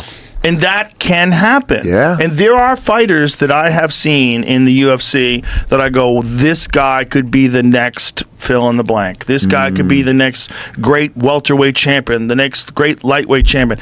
And then they have one fight. And in one fight, something happens. They get hit with a flying knee, or they get head kicked, or something happens. And then their whole path changes. And you're like, wow, if that guy wasn't overmatched, if he didn't fight that guy. So this is the difference between boxing and the UFC. The UFC is like, when you're ready, come to us, and you're going to fight the best. Wow. Boxing is like, we're going to build you. We're going to take you, and you're going to fight a few guys that are like real slick, but they don't have power. And then you're going to fight a big guy with a lot of power, but he doesn't have any endurance. Orchestrated. Yeah, and they're like, he's ready for this now. You know, if you have a really good trainer like Tyson Fury's trainer, Sugar Hill, he's analyzing your movements. He's breaking down things. He's figuring out what to change, what not to change, when to back you off at training. Like, you're a little too hot right now. Interesting. Let's not peak too soon because we got 2 weeks before the fight. Sure. I want you to take a day off. Like, take a day off. I'm ready to fucking eat nails. Like, no. We gotta. They know exactly, and then they're like, he's ready for this level of competition. So they'll give you a guy that'll offer you some struggles, some tests. Maybe he's got a big punch, and you might lose the fight, but you're most likely going to win. And this is how you find out if a guy's going to make it. Right. You slowly move him. So there's a lot of boxers. By the time they're fighting for the title, they're 14-0, 16-0, 18-0. Right. Charles Oliveira. I mean, what is Charles Oliveira's record? Let's see Charles Oliveira's record. So Charles Oliveira, when he became the lightweight champion, he had a ton of losses in the UFC. Really? He got stopped by Paul Felder. He got stopped by Cub Swanson, KO'd him. He got, I'm pretty sure Jim Miller knee barred him. So what is his record? But Jim's a freak, huh? Look at that, 35-10. Oy. Okay? And so out of those 10, a few of them have been recently. Scroll back up to the top, please. So the Islam Makhachev, he loses the title. And then Arman Sarukian, he loses a split decision. I thought he won that fight, by the way. But it was close. So those are the 2 out of those 10. So that means as a champion, he had 8 fucking losses. 8 losses. And some of them brutal knockouts. Because you're in there with the lions, with all the lions. Yep. And so the UFC is like, who's the baddest lion? Let's figure it out. Right. Like, you want to be in the UFC, you win a few fights, we're going to throw you in. Or if it's, last short notice, notice fight. Let's go. And the thing you find out, too, is that the level at the UFC, as great as some of these guys look in these other organizations, the level at the UFC, that's the peak. Those are the greatest fighters on the planet. There's no arguing about it. And we found out about that this past weekend because Alexandre Pantoja, who might be the best pound-for-pound fighter alive. He's the flyweight champion. He fought this dude, Kai Asakura from Japan, who's a fucking assassin. But Pantoja just ate him alive. I mean, he got caught with a couple good shots, too, a couple good knees to the body. And, Kai Asakura is a really good fighter, but the level was just different. Like, Pantoja he strangled him. But it's just the way he did it. I mean, he was fucking him up on the feet. He was fucking him up everywhere. He was just pushing him in this, like, insane pace. When you watch those little guys fight, like, they fight like pit bulls, man. Yeah. Like, just like wild scrambles where they're moving so fast. You're trying to call the fight. And it's like, me and Daniel were talking about it during the commentary. Like, we have to recalibrate our brains. Yeah. Because you will go from a heavyweight fight to a flyweight fight. Right. Like, whoa. It's like listening to a podcast when you turn it to 1.5. Yeah. I actually had to start listening to your podcast at regular speed because I thought you talked really fast. I was just like, oh, Joe, no one talks that fast because I listened to it super fast. Somebody sent me a clip of some political person talking about one of the guests on the show, and I was like, what is wrong with the clip? And then I had to realize, like, oh, they got it on speeded up version. Yeah, do you listen to stuff speeded up? Never. Never. A buddy of mine taught me that. He listens to books. He got up to 4x. And so he but just are you downloads. Absorbing it the same way? I think if you're kind of like Rain Man, which I'm not. I'm not. But I could go 1.5 pretty easy, and I could just get through it faster. Yeah, I see how that could help, but for me, I'm not reading the books on tape or listening to books on tape for anything other than my own enjoyment and education. So for me, I'm enjoying it. Yeah. So I like to think about the things, and I'll have more time to think about what this person's saying if they're not going at 1.5 speed. Because if they're going at 1.5 speed and going one concept to the next, then I'm like, wait a minute, I don't understand what you're. Sure. Then I have to back up. Yeah. I like to think about stuff.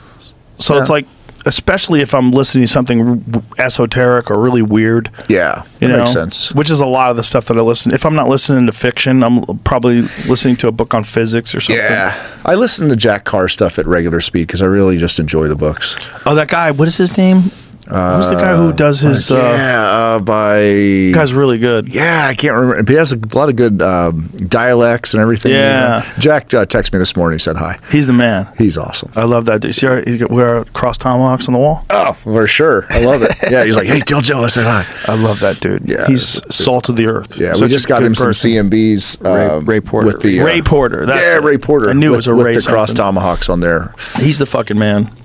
And the thing about his books on tape, though, is you're locked into Ray Porter forever. If some new person starts Oh, reading, you're screwed. Like, who is this guy? This is bullshit. Yeah. you can't have this guy doing it. The guy's amazing. I'm used to all the voices. I love Rafe is a Yeah, good, the good South. voice. He's got a South African yeah, accent. I know. It's You know who else is really good? Who's the guy who does the Gray Man series? There's a guy who does. You ever listen to the Gray I Man haven't. series? I'm so addicted. Really? Mark Graney writes them. They're so ultra violent. They're so fucking crazy. They're so crazy. It's about a CIA hitman. Oh, it was wow. like a singleton guy. They send all around. Dude, it's so like they made a movie about Is that it. like one of the weird ones that'll give you like you just think about it all night? Kind of like Oh, yeah, When I would there's start some- watching The Sopranos, like my view on the world would change. Jay Snyder. That guy's Okay. really good. He does really good girl voices too, which is weird. But those fucking books, man, they are so ultra violent. They're so Really? crazy. They're so crazy. Like sometimes I listen to them and I have to shut them off before I go to bed.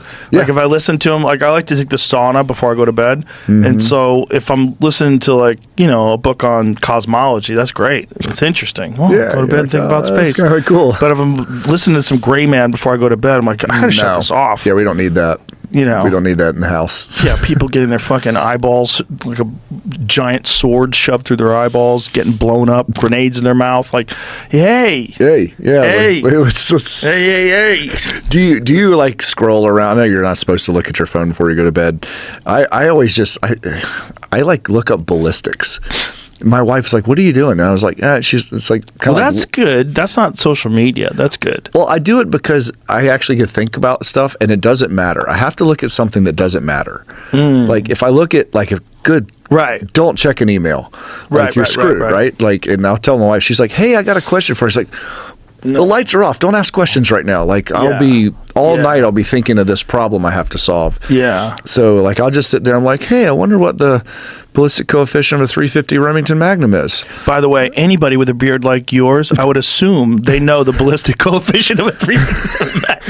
It's like I see a dude in a beard like that, and he's kind of jacked. I'm like, that guy knows how to shoot some things. 100%. And I'm just like, "Oh yeah, so you would be Probably about a, loads his own bullets. yeah, it'd be about a 9-inch drop at 300. Interesting. Okay, I'll keep that in mind." Yeah, you probably load your own rounds. Yeah, well, you know. Yeah, I bet you do. I get you getting them presses. Pops used to be really, really into that. Yeah. Thankfully, I know the guys at Nosler, so they just send me ammo, which is nice. I've made the mistake of looking at social media before I go to bed, and I get mad, or I get upset, or I get sad, or Yeah. I find out some weird shit that's going on in the world. Yeah.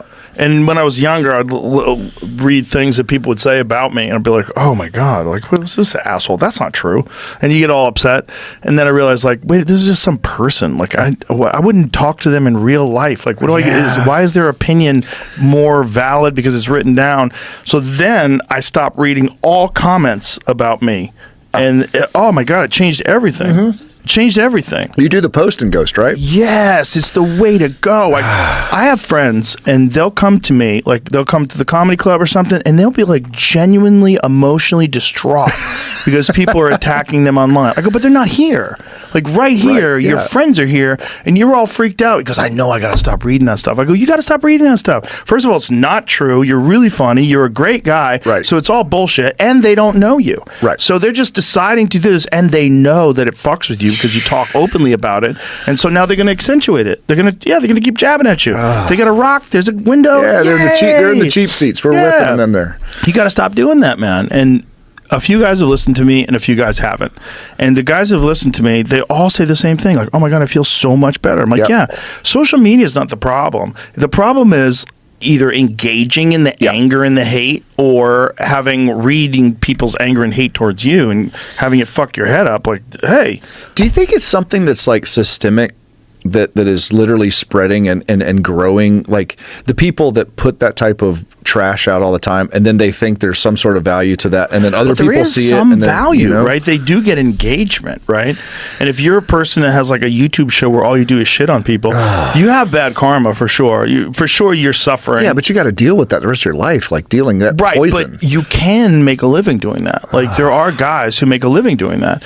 They're all fucked up. Yeah. I'm not saying there's value in it. But I do think you make something out. You can create a career doing that. Mm-hmm. That's part of the problem, is that it's effective. Right, like trolls. Like trolls, it does get engagement. Sure. But then what kind of engagement are you getting? Look, I have people that hate me online, but not the ones who know me. Right. That's what's kind of important. Yeah. It's like the people that know me either in real life or through the podcast know I'm a nice person. Right. I work really hard at it. I try hard to be a nice person. Yes. It's not like it's a conscious effort. I'm good at it. I like doing it. I like nice people. I like to be a nice person. Right? It makes me feel good. Yeah. So I don't engage. I don't fire back at people. Yeah. I don't, when people get mad at me, even celebrities have attacked me online, I'm like, Yeah. How's that feel like? Probably being in that world a bit more, and then now having people turn on you probably feels strange. Perfect. They're just revealing who they are. They're just weak. They're just weak people. They're not the type of person that if you did that in front of me when you were around me, we could have a conversation about why I feel like you're incorrect.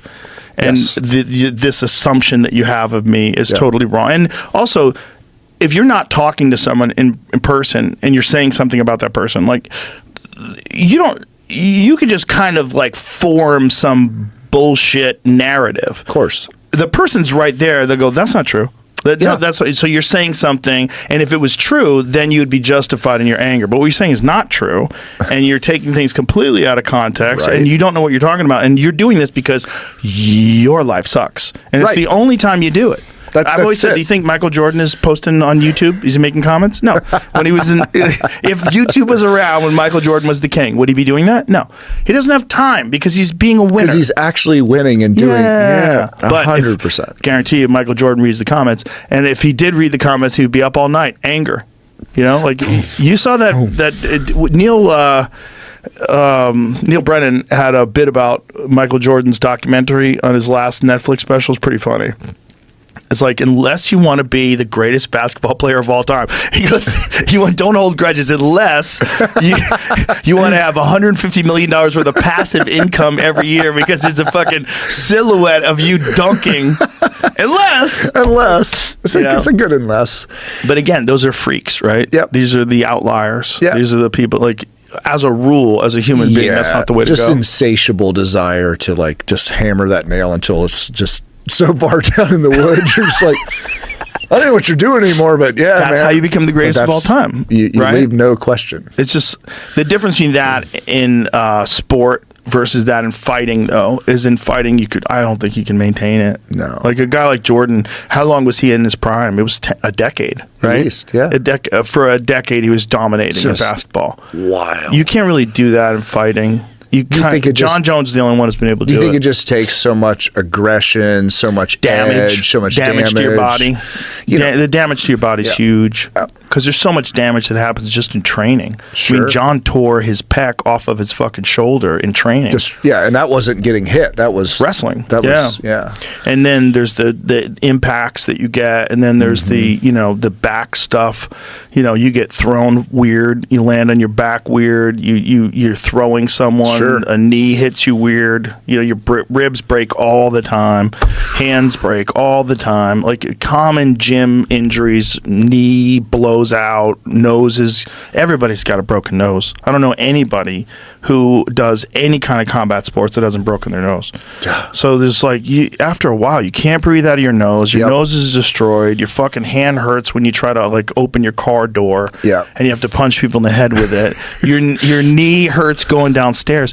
Kamaru Usman You want to hear something crazy? When he walks, he has to walk backwards downstairs because his knees are so bad. Oh, because he can't get the knee over the toe. His knee hurts so bad, and he was a welterweight champion of the world with those knees. And he was talking about it openly. He was like, I don't, you can know my knees are bad. I'm still going to fuck you up. And he did. He fucked everybody up forever. It's coming. Until Leon Edwards. But his knees are so bad that he would have to walk on the grass where everybody was like walking on the sidewalk. Oh, wow. So he'd have to go over to walk on the grass because just to take a little bit of relief. Extra cushion. Just something. Jeez. Yeah. Bone on bone, man. Yeah. Bone on bone. Well, it looks just welterweight like the operators, guys are jumping out of. Oh, yeah. Like all of them are jacked up. All of and them. everyone in the strength world, everyone's low back, everyone's shoulder, everyone's knee. Everyone in jiu-jitsu. Everyone's got a back problem. Everyone's got a neck problem. It's just part of it. Everyone blows a knee out. It's part of it. Yeah. And if, Eddie always used to say, look, you're going to have to get surgery eventually. You're going to have to get surgery. Just get the surgery, heal up, come back. You're not going to stop doing it. Are we rebuilding this engine and keep it racing, or is this like doing as least as you can to not get surgery? My second surgery, I went to this doctor, and when I had a bucket handle meniscus tear, so it would lock. You ever have one of those? Yeah. Where it locks out? It was fucking brutal. And he was like, you've got to stop doing martial arts. I go, shut the fuck up. I go, you don't know what you're You can't talking fix about. this? I go, fix this. He was like, when you're older. I'm like, yeah, when I'm older. Like right now I'm 30 years old. Fix my fucking knee. I got to go strangle people. What are you talking about? Yeah. What the fuck are you talking about? Stop doing this. Yep. I'm not going to stop doing this. Same thing. I was 22 when I had that, and I had an Olympic trial in 2 years. I was It's too much fun. I was Fix like, it. yeah, no. Before I went in there, I was like, I've squatted this much, and I do this. When I come out of it, I expect to be back there. So fix it like that. Don't fix it like I'm an old guy taking her easy and like I'm young. I got shit to do. Do they fix it differently depending on like who you are? I don't know. I just felt better about saying it.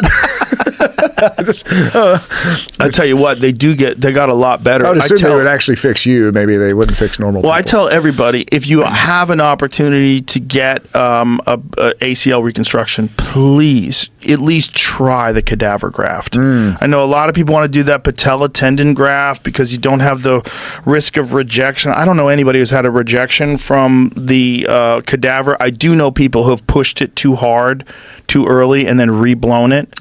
Because you know how it works? Do you know what happens? I'm not familiar. It's really kind of interesting. You get this. So my right knee, when I blew my ACL out, they take a cadaver. Like I have a dead dude's Achilles tendon, which is much thicker. I don't know his name. I hope it was a guy like Francis Ngannou. Yeah, you're like, oh, this is some stud. Just fucking animal. Just giant Viking dude. So it's thicker than it's 150% stronger than a real ACL. And so they screw that in place, and then it's not like you have this dead guy's thing in there forever. What happens is your body reproliferates. It acts as a scaffolding. So it can feel like it's secure, but it's really vulnerable. So you have to be super careful up until like that 6-month mark when it should be reproliferated. And so does the foreign tissue eventually just kind of get reabsorbed, which is kind of weird? Exactly. You eat that dead guy's Achilles with your knee. my knee is just munching these dead dudes. But man, I've had no problems with this knee. Awesome. This right knee is amazing. The left knee, I had a patella tendon graft, and because I had that one done in 93 or 94. And that one, back then, that's the only way they did it. But it was really good. But it took a long time to heal. Like, it was a long time before I could kneel down on the ground. Like if I had to kneel down and put my knees on the ground. Because they take a piece of bone out of your shin, and they take a piece of bone out of your kneecap, and then they take a slice out of your patella tendon. They pull that off, and they open you up like a fish, and they fucking drill it into your shin bone and drill it into your fibula. Love that. Your tibia and your femur, rather. Yeah. And it's like... Wrap it over. They get it in there, and then drill. It's like a year before it feels like you could do anything with it. It took a while before I felt like I really trusted it, but I do have to say I was not as diligent with my rehabilitation back then as I was when I got this one done. With this one, I rehabbed it all myself. I went to like 1 or 2 of these things. I'm like, they're just showing me things I already know how to do. I'm like, I know what to do. I'm just going to do this. I'm going to do it all day. So I was doing bodyweight squats like all day long. Yeah. And I got it to blood. 6 months later, I was training again, full blast, no problems. Were you doing any like the BPCs or any of the peptides? There was nothing available back then. Oh, well, back then. So this was 2003. Okay. That I got this one done. Nice. And this was the patella tendon. This was the cadaver, rather. How do you think the recovery would have worked for us like with all these dings and injuries. Because I've had I'm sure you probably have too, a couple of friends that got surgery that actually the doctor hit them site injection and even IV with BPC 157 during the reattachment of a pec or a bicep or something. Super legit. It's super legit along with TB 500. Yeah. Apparently that combination of those two together like the is Wolverine, the most right? effective. Yeah. Super effective. Yeah. And, you know, there's a lot of people that resist that for some strange reason. Why? I don't know. I think there's a bit of ego involved in not knowing something when you're an expert. I find that with there's a real problem with, unfortunately, some orthopedic surgeons. Aaron Rodgers was explaining this to me, that his doctors were telling him not to do stem cells after he got his Achilles fixed. He's like, what are you talking about? Yeah. Like, shut the fuck up. And so, of course, he did stem cells. And, of course, he went to Ways to Well. And, of course, he was back 3 months earlier than they thought he could ever be. Yeah. And, you know, there was, like, some real thought at the end of that season that he was probably going to be able to play. Yeah. Where everybody's like, this is nuts. Like, nobody recovers from this stuff. But he was very smart, and he didn't push it too far. Yep. And he waited until Actually it was follow fully, Brigham and all this stuff. But yeah, stem cells work. There's a reason why you have to go down to Tijuana to get the good ones, because they fucking work. And Like anything that works is like you're not allowed to do it anymore. Biden, it is Really fucking helped the us out steroid thing on in that. '91. That cocksucker, he really did. I was talking to a strength conditioning professional the other day at the administrative level, and we were just talking about different things going on. I said, I said, I said, there's people, in my opinion, in your world that don't know about BPC 157. He didn't know about BPC, and I'm just like Crazy. And I'm like, okay, I was taking it 8 years ago.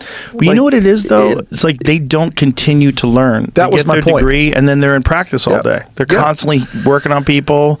People are coming in the door. Oh, this guy blew his ankle out. This guy's got a fucking blown shoulder. Yeah. But and I said the weird part is you have a strength conditioning professional, and in some ways there's more information cutting edge on a podcast from guys that are interested in training, than there are from like the and I'm just like, hey guys, just open the scope a little bit. Like, well, there's enough of these guys to that are super smart and also jacked, like these Andrew Huberman guys. And super smart guys that are in the bodybuilding world. Super smart guys like Derek from More Plates, More Dates. He's the best example because he's just a fucking encyclopedia of data and studies and efficacy and how you combine things together. And he actually runs a clinic, so he really knows what he's doing. So you get the boots on the ground, you see it in real time. My doc is Eric Serrano. I don't know if you know Doc Serrano. He's up in Columbus, but everyone has gone to him over the last 30 years. But he's one of those dudes that has like a basement Columbus, gym. Ohio? Columbus, Ohio. Oh, that's where Louis was. Exactly. He was Louis' doctor. So he was Louis. He was, you go through all professional baseball. It's like, okay, got it, tracking. He's one of the rare guys that we went to him to do a podcast. How was that? Oh, it was awesome. Did you go to Bob Evans with him? No, we hung out at his gym. Yeah. And he just was introducing me to a bunch of freaks and showing me all the stuff that he invented and why he invented it. So cool. Louis Simmons, he was the fucking man. He was so funny. Awesome. He was so funny. He was such a character. He was telling me about how he got his shoulder blown, got his shoulder replaced, and then immediately when he got back to the gym, they made him max out and bench. And I was like, what are you talking about? You need to recover. It's like, they were like, don't be a pussy. Yeah. You have to max out. Yeah. I was there in 2002, and so Louis and his wife Doris, and you always meet the Bob Evans in the morning, and he would eat and like do the whole deal. And he was telling me a story about how he got pissed off. And he could something to his cell phone, and he threw it out the window while he was driving. And then so he didn't have a cell phone for a couple of weeks. And then he got to the gym and he missed a lift, and he punched his own tooth out. Punched himself so hard he knocked his own tooth out, and then took a wire brush that you like clean the chalk out of a barbell and smashed himself on the head. And he was just pouring. His wife was like, "Yeah, Lou was pouring blood, and he knocked a tooth out." And I'm just thinking, Westside was awesome. Like, holy crap. So I got talking to him, and he was like, had no biceps. Yeah, right, because he blew him out. I just never got it fixed. Yeah, a lot of those guys, same, it's wild. But he was like, those cats they'd fight, and he goes, we would literally, like, there's some tuned up dudes in there. And he said that we would just literally kick them out the door. If they were fighting on the floor, we would kick them out of the way so they were out of the way of the monolift so we could keep squatting. Like every 30 seconds you're up or 90 seconds, whatever. It's like, I don't care if you're fighting, literally hitting each other with stuff. Move the next guy up. And like, this place is wild. They created some fucking animals. Here's a wild story. So we were there, and this drunk chick came in. She was like, because this was the old West Side. It was like in this little shopping center with the windows were all blacked out and everything. It was pretty dope. And this drunk chick walked and she's like, "Hi, y'all working out in here?" And she was tuned, man. She was like all sloppy, like legit street person, right? And I'm like, oh, this is gonna go bad. Like I'm just reading the room, right? Like there's it was not a lot of estrogen in that room, right? So I'm like, oh man, this is gonna be bad. Louis like, hey, come here. So he puts a weight vest on her and then puts a second weight vest, so 25, it's a 50-pound weight vest, and takes her outside, wraps a belt around her waist with a sled, and had her doing sled pulls back and forth with 50 pounds of weight vest on her shoulders. Drunk as shit. And I'm just like watching. I'm like, what? She comes back in. He's like, all right, come over here. He puts her on the monolift, 2 red bands. It was maybe just the bar. Wasn't a lot of weight on there. And had her doing speed box squats, 8 sets of 2 for speed, and was teaching her how to box squat. She finally stumbles out and just leaves. And like later on, I'm like, Lou, did you know that girl? He goes, no. I'm like, she was just some random street person and you had her squatting? He goes, shit, half the people in this room were that person a year ago. I'm like, oh, he goes, she could be world champion. You never know. Wow. And I was just like, that's what a crazy mentality. That stuck with me for so long. He's like, most of these people are broken and they have some addictive thing and something. And he goes, if they could channel it into something, that might be the next world champion. Wow. And I don't know if you ever saw her again, or if I was just there that one day, and it stuck with me for 22 years. And I just thought about that. I'm like, he put his money where his mouth was. He was a coach, and he wanted to see what could someone do. You know, that's so cool. interesting because one of the guys who trained with Louis was Matt the Immortal Brown. Matt the Immortal Brown, I know he did some training with him, and I've always said that there's something about guys that used to be addicts that have like died, and Matt died, and there's been a few guys that I know like that came back from that. They were the scariest fucking people because they had crossed over, and then they realized there's a good addiction. The good addiction is to training. Just be completely addicted to training. And so those are some of the fucking scariest dudes. It was wild. I mean, I knew a lot of those guys from that world, and a lot of them are addicted to different stuff. And unfortunately, they get into training, and then if they get out of it, that addiction might come back. That happens with fighters when they retire. And then also they're generally dealing with some issues mentally from impacts, and so a lot of those guys start drinking, they start doing coke. I always loved how Louis just saw it differently, and my dad was the same way. Like he used to always say, look for something not of what it is but what it can be. And that meant human potential, that meant designs, that meant like application of stuff. And it's just like, that person's whatever, but if you push and you tweak and you push and you tweak, there might be something in there that's like super beautiful and awesome. But you never know if you just said that's a drunk chick that walked in the gym. Well, it's crazy with him because he's actually done it a bunch of times and it worked, right? Weird. So this attitude he's developed over time to just accept the fact that this person might come in 16 Coors Lights deep. Dude, just tuned. Just tuned, but a buddy of mine, he trained at Westside, and he said, I mean, half the time, he said, he's like, I've seen guys bench 700 pounds, like on acid, like just freaked out of their mind. It's just like wild stuff. And I'm like, holy cow. Like that whole world's wild. Yeah. Like you had an old, there's that whole world, like it's so extreme, right? The fighting world, the lifting, the throwing, like dudes who do some pretty wild stuff. Yeah. Well, and whenever you get like these male-oriented alpha characters that all get together and they're all butting heads and trying to figure out who's the baddest motherfucker around them, they also develop like a culture of like acceptance of certain aspects of life that come with like the injuries and pain and suffering, and like wrestlers, they like brag on suffering the most. They want to suffer more than anybody. They like that's the badge of honor. What time did you get up? 4:30. I was on my 14th mile at 4:30. Just drag you into deep water. Let's just make it worse. That's the part of the culture of wrestling is embracing the grind. That's the whole thing. It's like being the guy who can push, being that Cam Hanes motherfucker that does those 340-mile runs. Is because I think I've read before. Is this accurate that the highest winning percentage in the UFC were all from the wrestling background? Is that accurate? I'd probably say that's probably accurate. Yeah. I think if you had to say like what's the back, I've always said that's the foundation of martial arts, because the wrestler can decide where the fight takes place. A wrestler generally mentally they're going to be tougher because they went through the hardest thing when they were a child. The hardest thing as a child is wrestling. You're starving yourself when you're growing. You're dehydrating yourself before matches. You're training and competing dehydrated. You're in a fucking hot room, clashing with other alpha males, and you're throwing each other around. It's just the hardest thing. Getting staph infections every once in a while. But that skill is so important. The skill to be able to manipulate bodies and take them down. And if you could teach a wrestler jiu-jitsu, oh my God, they're so much better at it because they're just so accustomed. It's just they just have to learn a new series of movements to go with this skill set that they already. But they're great at controlling bodies. Yeah, and just the proximity. Like people aren't good with being all up in people, and they're like, I live here. They live there. And then the other thing is, if you could teach a wrestler how to strike, they have such an advantage because you can't take them down, and you're worried about them taking you down, so that opens you up to certain shots. It happens all the time where guys are worried about a takedown and they get blasted because they're thinking this guy could take me down at any moment, and then you get hit.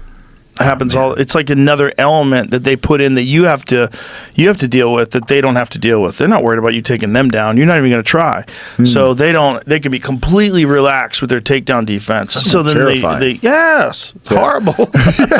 Being there with an elite wrestler is fucking horrible. I've even seen like elite wrestlers, even in business and stuff like that. It always feels like they're trying to shoot in on you. Right. Like they're looking for the weakness, trying to shoot in. You're like, this is just kind of in you, huh? Well, they also know that they can. You're walking around knowing that you can pick up any guy you want and dump him on his head. Yeah. And most likely they have no say in it. Like there's nothing they can do. You don't get a vote. Yeah, man. If you're like if you're around a judo black belt and you're wearing a winter coat, you might as well have a hammer like right above your head, because that guy's just gonna use that coat and slam you into the concrete. You're basically helpless. Yeah. If you don't know judo and you tangle up with like a real judo black belt, you're going to fly through the air and you're going to land on the ground with all of his weight and your weight on top of you. And even if you don't bang your head, your whole body's going to be out of air. You don't know how to land. No. You're going to land and just, especially when a guy's controlling the smash. And he's going to shoulder right into you as he lands. Boom. You're fucked. You're fucked. So that guy's going to look at every person like meat. Yeah. I never realized how effective a gi choke was until Hoist gi choked me. That was my first ever. I was like, I'll try jiu-jitsu. And he did like a clinic. He's like, come on up for this thing. And my buddy is on me trying to do the thing. And then I thought Hoist put me in like remember the old thing with like the paper cutters? Oh, yeah. Pretty sure that was what he has for a forearm. And I'm like way different. My big buddy that's my size, Hoist is way different than that. It's leverage and Holy technique. cow. It's tying that shoe. It was like his arm were made with scissors. It was just like, this is amazing. Like, it's so cool to see perfection, right? Yeah. Well, that's the other thing about coats and jackets or even a hoodie. You could choke someone so easy with a hoodie. Really? Just get your thumbs in deep and squeeze it. Yeah, you could choke the shit out of somebody if you grab somebody with a hoodie and just drew them in, especially like I said, a leather coat, like a leather coat or a winter coat. Yeah, you can get a good grip. So what do you got to wear? What do you got to wear? Ooh, I choked the fuck out of somebody with a jean tuxedo. jacket. You got top and bottom denim. Jay Leno, you're in trouble. That jean shirt. That thing's durable. You know why I think durable around your neck? You want some shit that tears easy. Like you want a shirt that already has cuts in it. So you're preloaded. You should like preload the back of your shirt, make some cuts in it just in case someone grabs you. Yeah. Because someone can just grab your T-shirt. There's actually a Gracie self-defense thing that was on that I was looking at the other day. It was a really smart move where this woman was showing that you can grab a hold of someone's T-shirt if you're a woman and you're getting attacked by a man. Just grabbing a hold of their T-shirt and then getting your legs around their neck. No and way. You're jamming their carotid arteries with your thumb while you're holding a T-shirt and squeeze with your legs. You can put a guy out. Especially a guy that doesn't know what's happening and doesn't know how to protect himself. I don't know how to do that. That's not it. But it was. She was on her back. It was on YouTube. I tried a move like that one time. I was goofing around with my buddy. We call him the Cyborg. He's an absolute just monster of a human. And he and I were goofing around, and I was on my back, and so I kind of got him the little like a leg scissors on his head, and I grabbed his arm, and I'm like, I'm gonna pull his arm off. Like, I'm a big, strong deadlifter. I'm like, I got him. I finally got him. He was 290, 6'2", 290, all out. Looked like Gordon, but like bigger and stronger. And he literally just, I thought he was going out, and he kind of went and woke up, and he picked me up while I was hanging out, and then just slammed me down on the ground. I'm like, man, screw this. Yeah, you can't do People that. could do that to people. Like, no one could stand up with a person hanging off them and slam them back. You got to hook hook his leg. You got to underhook the leg. I didn't know that. Yeah, I just got clobbered. You want to see the worst version of that ever? Rampage Jackson versus Ricardo Arona. Did you ever see that in Pride? It's the worst case scenario of holding on to like a triangle while a guy picks you up. Yep. And Rampage in his prime was a fucking machine. He was so powerful. So he takes this dude who's 200 plus pounds, hoists him over his head, and slams him down like a pillow. So look at this. So he's caught in the triangle. Watch how Rampage does this. Yeah, Bro, that was one of the worst KOs in the history of the sport. I mean, that dude definitely could have died. He probably got the worst trauma, the worst brain trauma. Did he knee himself in the face too? I think Rampage collided heads with him as well. So it was probably a bunch of shit. Yeah, like all kinds. I think right there is looks like his guts and so hit his shoulder. But Rampage's head went into his. This is a crazy slam, man. Look at that. Boom. Mine was not nearly as devastating, but it was enough to maybe not want to do that again. That was the worst. And this guy was never the same again. Ricardo Arona was never the same again. That is such a crazy. So that all could have been avoided. Like, that's not what you do. When you have a triangle, if you see a guy posturing up, you immediately go under. Oh, okay. And kind of locks him in. If he's got you in the air, you let go of the fucking triangle. The thing that's holding him in there was him. He's holding himself in there. Yeah, so he was the pivot He wanted to, because sometimes you can keep it, right? Sometimes you can keep a triangle and you get slammed and it just makes the triangle tighter.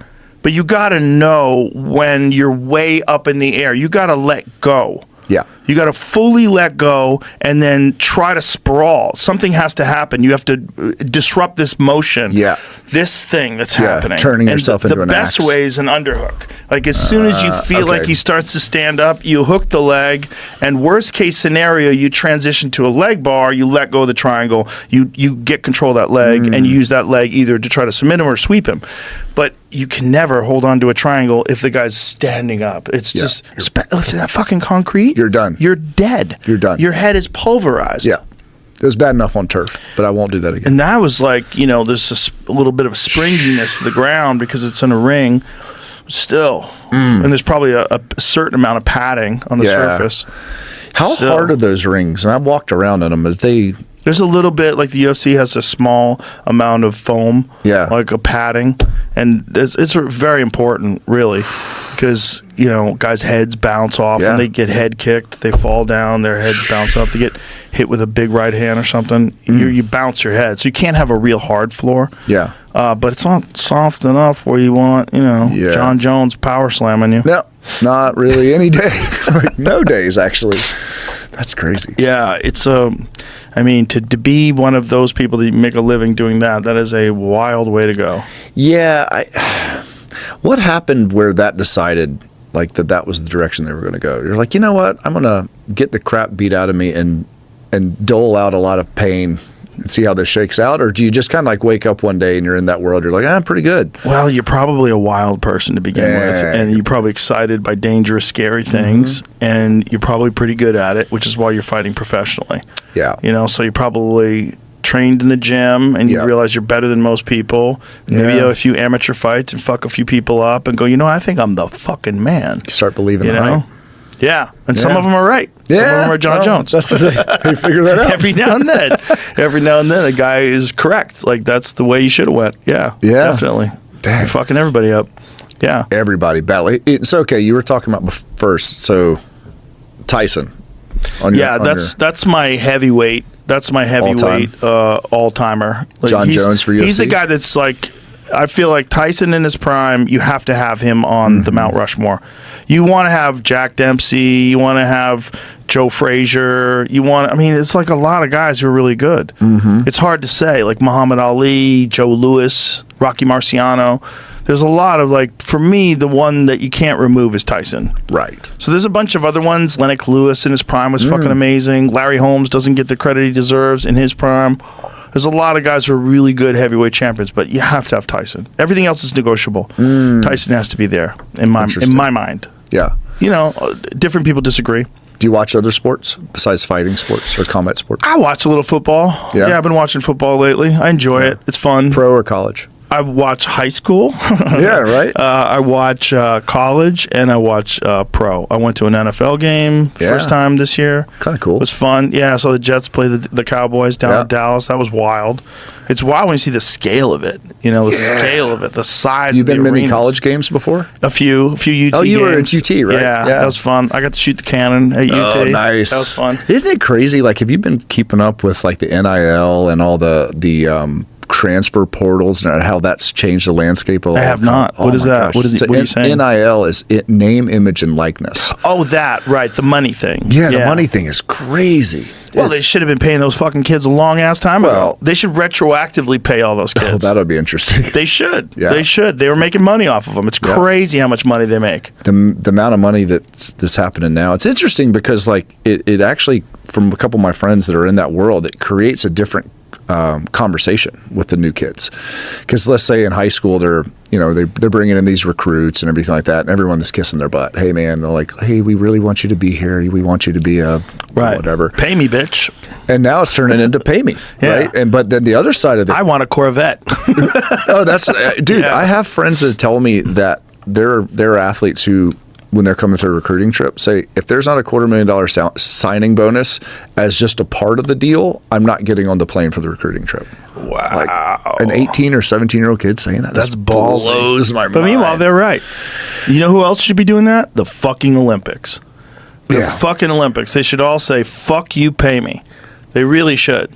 That's the greatest scam in all of competitive sports. Keeping everyone. Well, now they can now. I mean, the Olympic Committee, but originally it was amateur, which they can. Sucked. Meanwhile, like what you mean is like the NBA players can represent the United States and play in the Olympics. Yeah. That's cute. But what about the swimmers? What about the people? What about the gymnasts? What about the boxers? All those people should get paid. Yeah, every single one of them. And no one really cares about Olympic athletes, but every 4 years. Like a buddy of mine won the 2004 shot put Olympics, and he was like, I still have to ask my mom for money. Wow. He's like, because no one cares about the Olympics, but every 4 years. God. And you're like, you have a degree at Dartmouth, a business degree, and you're the Olympic champion. And he was the first athlete to ever eBay himself. So he had a shirt that says "This space for rent," and so he would put himself on the market. It's like kind of like the first NL. It's like, hey man, I have to make money throwing this steel ball, and I'm 30-something years old. I'm a world champion, and I still have to ask for money every 4 years or for 3. They used to do that with the UFC. You used to be able to have sponsors. So yeah. Anything you want, all like Condom Depot on your shorts. I mean, how about those old days of like Tank Abbott and all those guys? I used to love watching all that. When I was in college, we would like get it pay-per-view and like check it out. Yeah, man. That's the dark days. The early days. It was so No one knew what was going on. No. one really knew what was effective. You saw some people were effective one way, and you thought that's the way to go. And like, Yeah, it was kind of like when you're in high school, when you would go sneak out of the house and go watch Faces of Death. oh yeah, And it was like, wow, this is like this cool thing. It's like the UFC. Like, kids will never understand how difficult it was to see fucked up things when we were young. It was Why? hard. Really hard. You had to try hard. You had to like know somebody. He had no That older guy had kids. to know somebody in the city. Someone in some dark warehouse that had a copy of some There's always- Barnyard Betty video. It's always weird. Yeah, no, it's just like, yeah, you rode your bike all around and you like find some weird wood pile. I remember when we were kids, someone had a video. I think it was like a Barnyard Betty type video. Like when them ladies have sex with a bunch of animals. Oh, yeah, I haven't seen And that. one of us had to watch the door.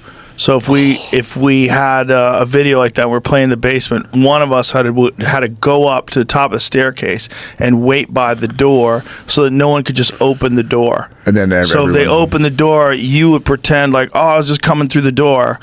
You know, so like you hold it on the door so they can't get in. Like, oh, sorry. And then the kids downstairs would hear that and they'd pop the tape out and pretend they were, playing Atari or some shit. Atari. But you had to pop that fucking tape out quick because if Yeah. mom caught you down there watching a chick blow a German Shepherd, Yeah, that didn't pan out. and they good. were like real grainy, like copies of copies. They're like two guys get together with two VCRs and they record tapes. Oh yeah, with all the weird, you have to get the. Yeah, you had the cables in the back. and So was that you live in the city growing up? Or I lived more in the suburbs. I lived in Newton.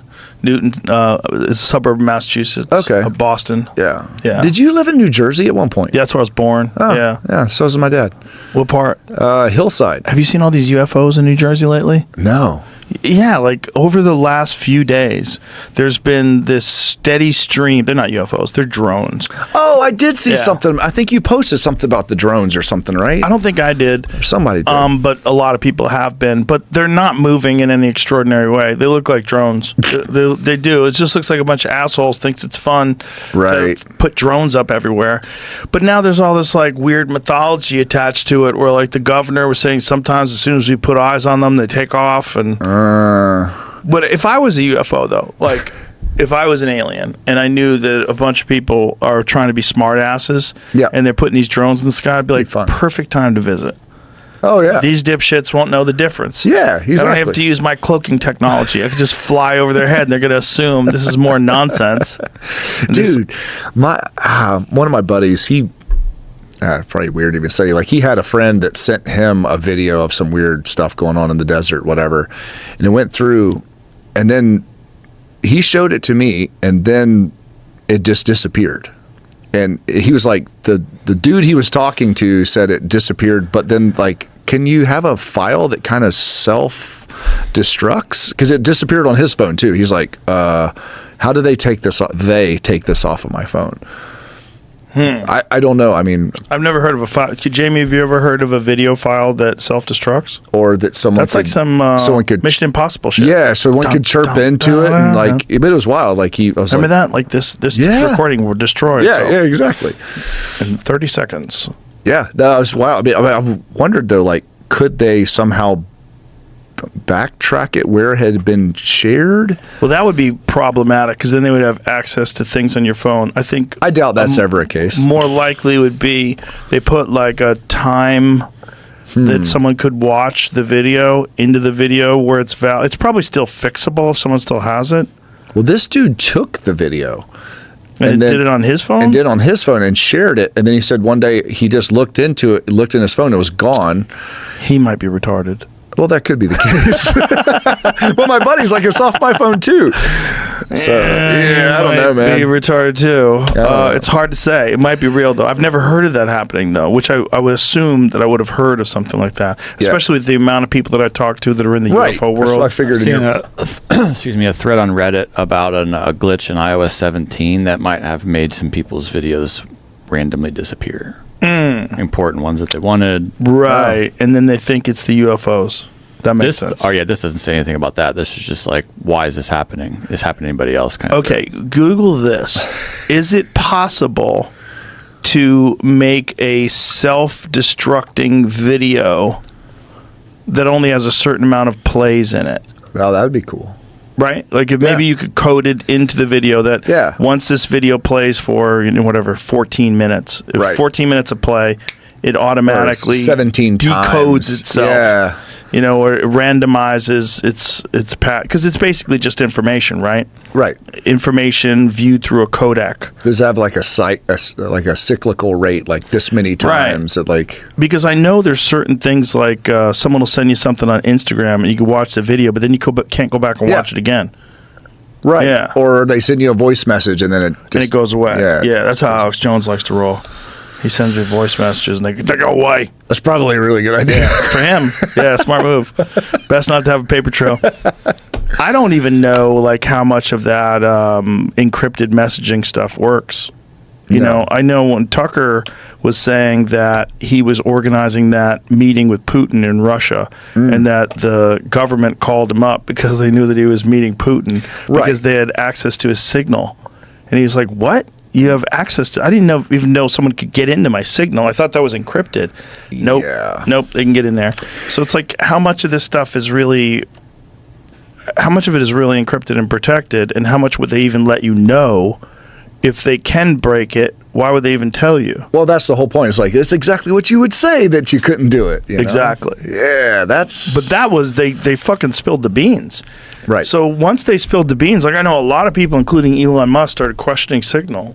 Sure. So I talked to someone in the government, and I said, "What can you handle Signal? Like, how does someone is it, as long as the state actor knows the phone number?" Was the answer. So all they have to do is know your phone number. So if they know your phone number and you have Signal, game over, boys. If you're, I'm sure it's probably they probably need to ask somebody if they can do it. It's probably not something they can just do. But if an agent is like, Bert Sorin's acting a little fucking fishy, let's see what he's signaling to his friends. Yeah. And the opportunity to just decide subjectively if that's a thing is... And then whatever you carry in your notes and whatever is in your folders or your photos... They're going to all kinds of ballistics. For sure. They've got all this kind of weird crap. They're going to know where my deer stands are and everything. You got dick pics, they got dick pics. All of it. They have your dick pics. Way banned from the United States. Because I remember, I'm a bit of a phone nerd, and back in the day, Huawei had the best phones. Their phones were like way more advanced than some of the American Android phones that were coming out. Yeah, man. They had incredible cameras and like big battery life and like crazy zoom possibilities. And I was looking to get this new Huawei phone. Sure. And then Huawei got banned from the United States. And I was like, what? It goes back to anything that's banned, man. It makes you really start questioning. It does, but when they kind of all agree, there was very little pushback that there was real security problems with these phones, and not just phones, but network devices, routers, different components that had third-party entrants. So they had the capability of accessing information that's being transferred back and forth on a network through these routers. And then I think people are like, hey, why is that in there? Yeah. And then they realize, the Chinese government is in complete cahoots with Huawei. Like, if you own a company like Huawei, you're down with the government. You have to be. That's how you stay in business. Right. You can't be some rebel out there operating on your own, making billions of dollars, creating, Yeah, well, you had Mike Ben. Was it Ben's on? Yes. That was a wonderful podcast. Crazy Holy crap! Yeah, I spun eye-opening. I spun that past a couple of my buddies. Actually, it was the same buddy that gave me the Yuri Bezmenov video that I gave you 4 years ago. That fucking video's changed my mind. Right? Yeah. When you first sent me that, you're the first guy, by the way, ladies and gentlemen, because we played that on this podcast like all 30 the time. times. Yeah, we were at your house at the gym. When you played me that, I was like, holy shit, this is exactly what happened. Yep. I gave it to Jack Carr and Evan Hafer, too. There's no way that was like he just guessed it. Right. Yeah. Right. No, You're like, I'm going to put this next baseball into the third aisle up the thing and crack. Wow, that was cool. Fourth seat from the left. Yeah, you're like, go back and look. So a buddy of mine that's in that world, he gave that to me 4 or 5 years ago. He told me, he's like, this keeps getting deleted. and he kind of gives me the whole briefing on a lot of kept stuff. getting deleted from Yeah, where? off YouTube. He's like, they keep taking it down. No, I think, really? honestly, prior to you and Evan and Jack and guys like that, it was not easy to find. I think you guys just Really? changed the algorithm on it enough. Wow. Which is pretty neat. But that doesn't make any sense because I'm pretty sure we just found it online. We just found it on YouTube. He told me multiple times, he's like, they've taken this down often. Why would someone take it down? I'm not sure. But I know some of my buddies that were in the teams and stuff like that. They were like, "Oh, I remember seeing this back in '95 when I went through Buds. Oh, when I got maybe it was Green Team, but they were in that early days. Like, oh, I hadn't seen this video in forever." And then they kind of watched it. They're like, "Oh my gosh!" Like you're kind of getting all the background of that. But he was giving me, I can't remember where I was going with this, but he was giving me some insight. Oh, about the bends. And it was interesting. And I was like, "Hey, did you check this out?" And he's like, "Yeah." He's like, "Sounds like he's read a couple of my briefings." I was like, "Interesting." Like Mike Benz some weird stuff going got on. crazy recall too. Oh my gosh! Yeah, he just no notes, just spitting out all that information right off the top of his head. You've had some amazingly impactful guests on here. Like I'm not trying to blow you up, but like, I'm sure you know the impact that you've had on the world, which is probably really wild. It's pretty weird. Pretty weird, right? Pretty weird that I didn't even try. That's the weird best part about it, right? That's the weirdest part. It was all an accident. It's like 100%. Like I just felt like this is what I should do. I should start a podcast, and then I should keep doing it, even when it was totally non-profitable for like 5 years. I was like, yes, I like doing it. Let's just keep doing it. That's how all the good stuff works. Yeah. It's like you're passionate about it. I want to go do this thing. You know, Evan and I've talked. He's like, "Hey, I make brown water." And I'm like, "I make steel rectangles." It's weird. It's like, I don't know why we decided to do it. But once you figure out a thing that you're really passionate about, then you'll become successful if you just keep following it. Yeah. But the thing about the podcast thing was I managed to keep the same spirit of just doing what I enjoy doing. Yes. Like if I could just have conversations with people with no phones and sit, and especially if I could get a scientist to sit in here and explain things to me for 3 hours, I would have always been interested in doing that. But I just, you can't do that. They won't do it. Right. You have to become friends with them, and you can only be friends with so many of them, you know. And then you have to fly to them and sit down with them. Time, and then you're like, you create a honey trap here. Then you're like, "Hey, I'll bring everyone here and talk to them." Well, as long as you can guarantee other people are going to listen, people want to talk about anything, which is really weird. It's wild. Like that's the way you can guarantee that you can get them to come, as long as other people are going to hear it. Right. So then they can sell books and the whole deal. Yeah, and that's great. But it's just genius that I just appreciate the illumination on varied ideas. Like I love that there's people on the right, the people from the left, people that like this, hate this. Like that is so refreshing. It's good for all of us too. It is. It's good to hear people even that you don't agree with. Of course. As long as they're nice. As long as that's my, of course. I don't want to argue with anybody and get in fucking screaming matches. There's some people that they're like we were talking about earlier, that that's how they get engagement, by constantly getting in these. That's why they have those shows like Pierce Morgan likes to do that, where there's like 4 people on the show and they all yell over each other and they're all remote, so no one's there. It's like, that sounds horrible. It's horrible. You don't find out nothing. If you could sit down with someone, even if you disagree with them, and just let them talk, you could have a conversation. You know, find out why they think the way they do. You don't have to fight them on it. Just like ask them, what is it about this thing? Yeah, candid and curious, right? Yeah.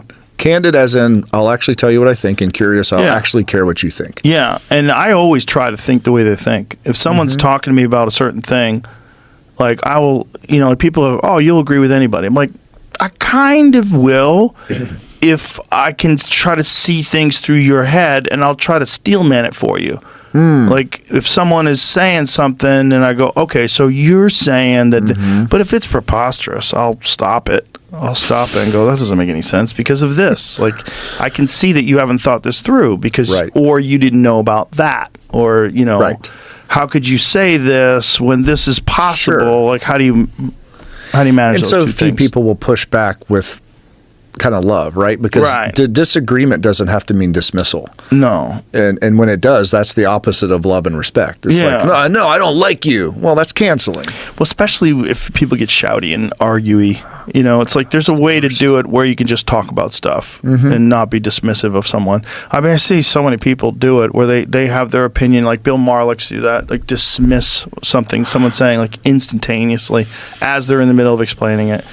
It's like it's kind of a sparring thing. You know, you're trying to win rather than trying to just have a conversation. Try to see if the other guy flenches. Yeah, you're shutting them down. You're shutting down things you think you're calling bullshit. It's also a lack of patience, right? Because sometimes you have to have patience to let someone express themselves fully before you disagree, which is really important, because sometimes someone will begin to express themselves and I disagree, but then they'll take it around and give me some nuance and some understanding of how they came to their opinion. Then I'll go, okay, Right. so I see how you. At least I see the say track. that. Yeah, and so it's more important for you for this than it is to acknowledge that. And they're like, yes. I'm like, okay, I understand. So when did you decide that was? And then I want to go like. I want to know, are you a real thinker or are you a person who has adopted a conglomeration of ideas that comes along with an ideology? So Right. there's really smart people that have done that, and they might not even know they've done that until you corner them. And then you find like Where did it come? Where's the trans origin? kids. There's like occasionally, you know, there's a subject like make sense of this. You make sense of Right. this. Yeah. Follow it upstream to the source, and then make go. sense of this, and let's acknowledge what a kid is. I want to know how vulnerable you think children are. First of all, I want to know, do you have any? Second of all, I want to know how malleable and suggestible, like how open to suggestion are children in your eyes. I want to know how.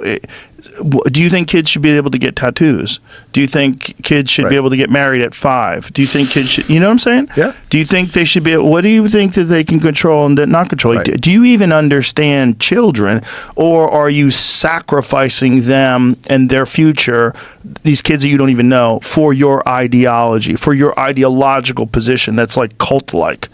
And then you find that out about people that think they're intelligent until they're confronted with these like insurmountable ethical dilemmas. Right. A similar one to, let's say, someone who eats meat but hates hunting. Yes. You're like, you could hate, you could not want to do it. Yes. But there's still a killing and a murder at some point, and you could either be a part of that or just outsource it. Yeah. And be okay with it. Well, it's also, that's a cultural thing too, right? Yep. Like there's a lot of people in the UK that don't like hunting. Yeah. And they eat meat, and you know they'll tell you. Like my wife was having a conversation. She was at a dinner with That's a bunch of very people, and I was out hunting, and this guy was eating a steak. He's like, "That's deplorable." She's like, Where do you think that came from? Yeah. This is so stupid. Like you're literally carving a steak while you're saying it's deplorable that someone's out hunting. Like we eat those animals. And what is generally, and I've had this conversation a number of times as well. And generally, if folks are candid, curious, and respectful, you could kind of bring them around, right? Yes. Have you had someone that really just dug their heels in, or like, No, never really in person. Right. Online, they'll dig their heels into the cows come home. But I feel like most people, this is why talking online sucks. Yep. Most people are good people. I really believe that. Even if they're like trapped in their bullshit and wrapped up in their own head, and most people want to be. If given the chance to be good people. And you can kind of help them along, be a good person. You kind of help them along. We help each other along, you know? Like part of an argument is you. You know, like it's. I know that there's arguments that I've been in my life that I could have avoided if I was more skillful with conversation. And I know that I have avoided a lot of arguments, especially now as a smarter person than I was when I was younger. I'm better at it. I'm better at just like not biting on some bullshit, passive-aggressive, stupid thing that some guy says. 'Cause when I was young, if someone got passive-aggressive with me, I was like, hey, fuck you. Yeah. Like let's just go to 10. Where's that going? Let's just go to 10. Yeah. I don't like how you're talking. Yeah. Like, I'm not going to sit here at this stupid party and pretend you're not a cunt. And, you know, there's been many times where, you know, I got dragged out of a situation before That things accelerates got really, things. Yeah, because I'm like, let's just go to 10. You're a piece of shit. Like, I know what you are. Yeah. You're just a shitty person that likes to throw jabs at people when I'm just trying to be nice. Yeah, and you also know in your pocket, you know a lot of physical things, it could be That helps. advantageous. That definitely helps. But it also it helps that I know that I'm being nice. So if I'm Correct. nice to you and you're being a cunt to me, Then and I'm it's- trying to be nice to you again, you're just thinking that you can just get away with this. Yeah, and that's when no. I like to go, hey, fuck you. Yeah, I ain't that and you guy. see that look in their face Yeah. like, oh no. Yeah, oh no. Yeah. You've gone into fuck you land. Yeah, now we're here. Yeah, Now and we're here. by the way, emotional pain is something that people think they can get a free slap. They think they can just get off on you and hit you with emotional pain. Like, if we're playing this let's hurt each other game, how about I just fuck you up? Yeah, Like, how about that? How let's about do I just that. decide I'll spend the night in jail? Yeah. How about that? How about fuck you? You know, because like that's what you're doing emotionally. Yes. You're trying to create Be abusive. pain. You're absolutely being abusive. Yes. And some people make a habit out of like demeaning people to their face, and they think they can get away with it. It's a really shitty practice. I do appreciate the people who physically put an end to that. Like I've never really been like, yeah, you know, I'll do what I need to do, right? But I've never been like, I'm gonna go like. Had a couple days I'm not proud of because I kind of went ahead and hit that throttle.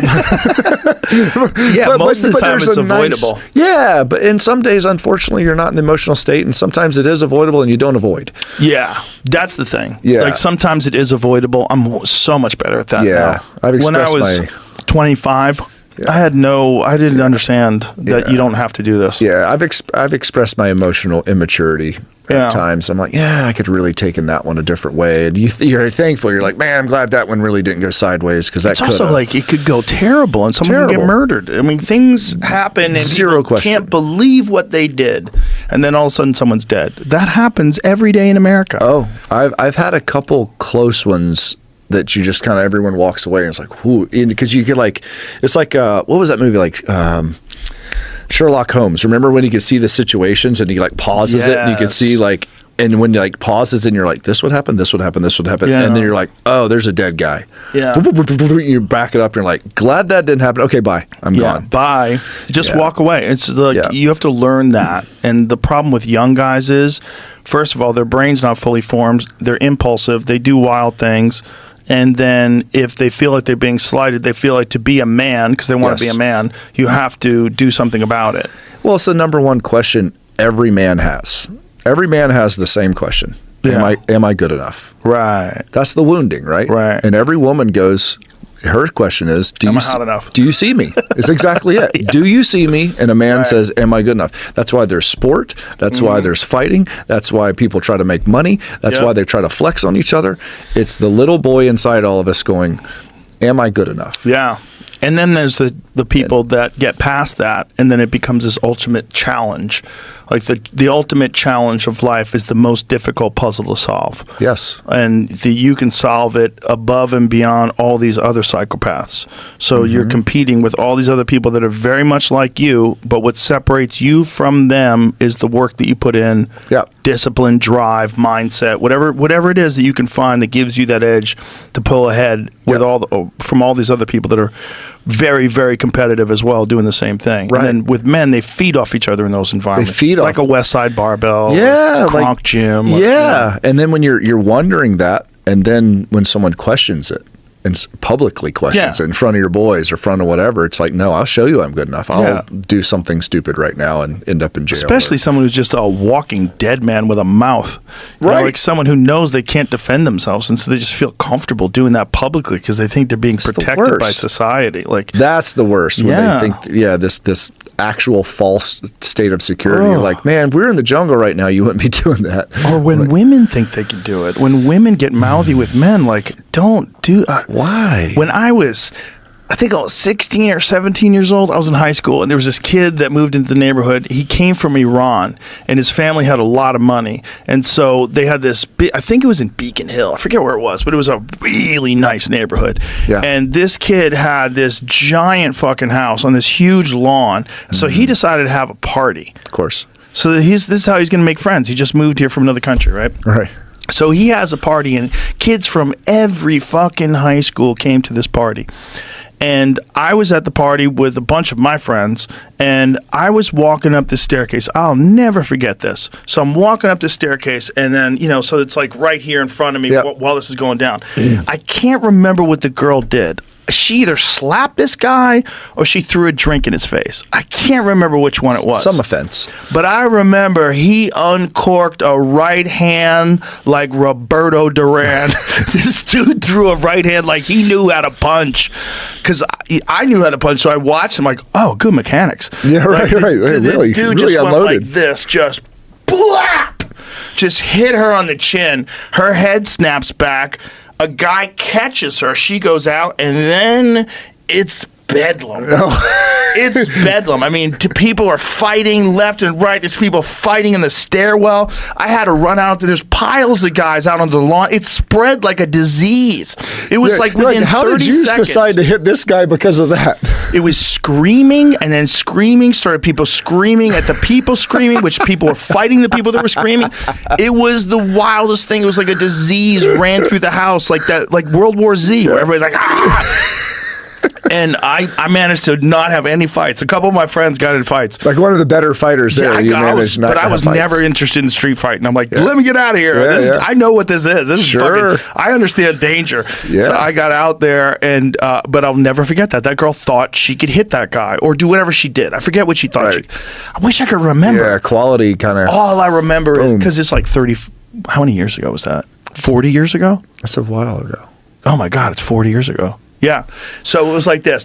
Blap! I mean, just fucking, I'll never forget that, man. Horrible to laugh at it because she forgot a lot of things that night. She definitely forgot. She might be listening to podcasts the third now. grade. Yeah, she's probably like, that's me. I still can't talk. Like, she for sure got a broken face. I mean, he hit her so hard and her head snapped back. Just snapped, like she had no idea she was going to get punched by a big guy who knew how to punch. But he was like, hey, fuck you. Like, you just got the wrong guy with like 3 Millers in him. And he just uncorked Probably not the first time that guy.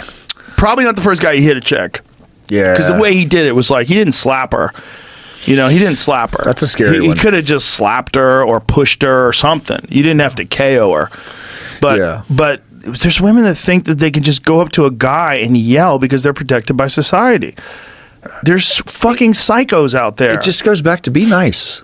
Yes. Be nice, be man. Nice. Like, be nice. But there's like, you motherfucker, I'll fucking kill you. Like, hey. Yeah. Hey. I've been backed up a couple times with the bumps on the chest, and it's like, all right. Then you're like backed against a car, like at a tailgate or something. You're like, yeah. And when you say "don't touch me," it gets hot, and then it's like they might just touch you because you said "don't touch me," and like I'm telling you, don't touch me, and then you have to touch them, and then you're assaulting me. Like no, you're still talking, so I haven't assaulted you. Like if I assaulted you, this would be over super quick. Right. So let's not do that. Yep, that happened to me in DC. I was walking with my wife, and it's during when everything was popping off. Big time. Big time. People got real mouthy. Real. And we're walking through, and of course, you know, truth be told, I'm walking through. My wife looks like a Viking also, and we're walking through DC during the height of everything. No mask because I'm outside and I'm a sovereign individual, and screw that. And a whole chattering group of a certain population of, well, it's Antifa. And so they're rah, rah, rah. And I was like, and I just said, I'm not going to stop walking. Please move out of my way. Rah, rah, F you, F this, F that. And just.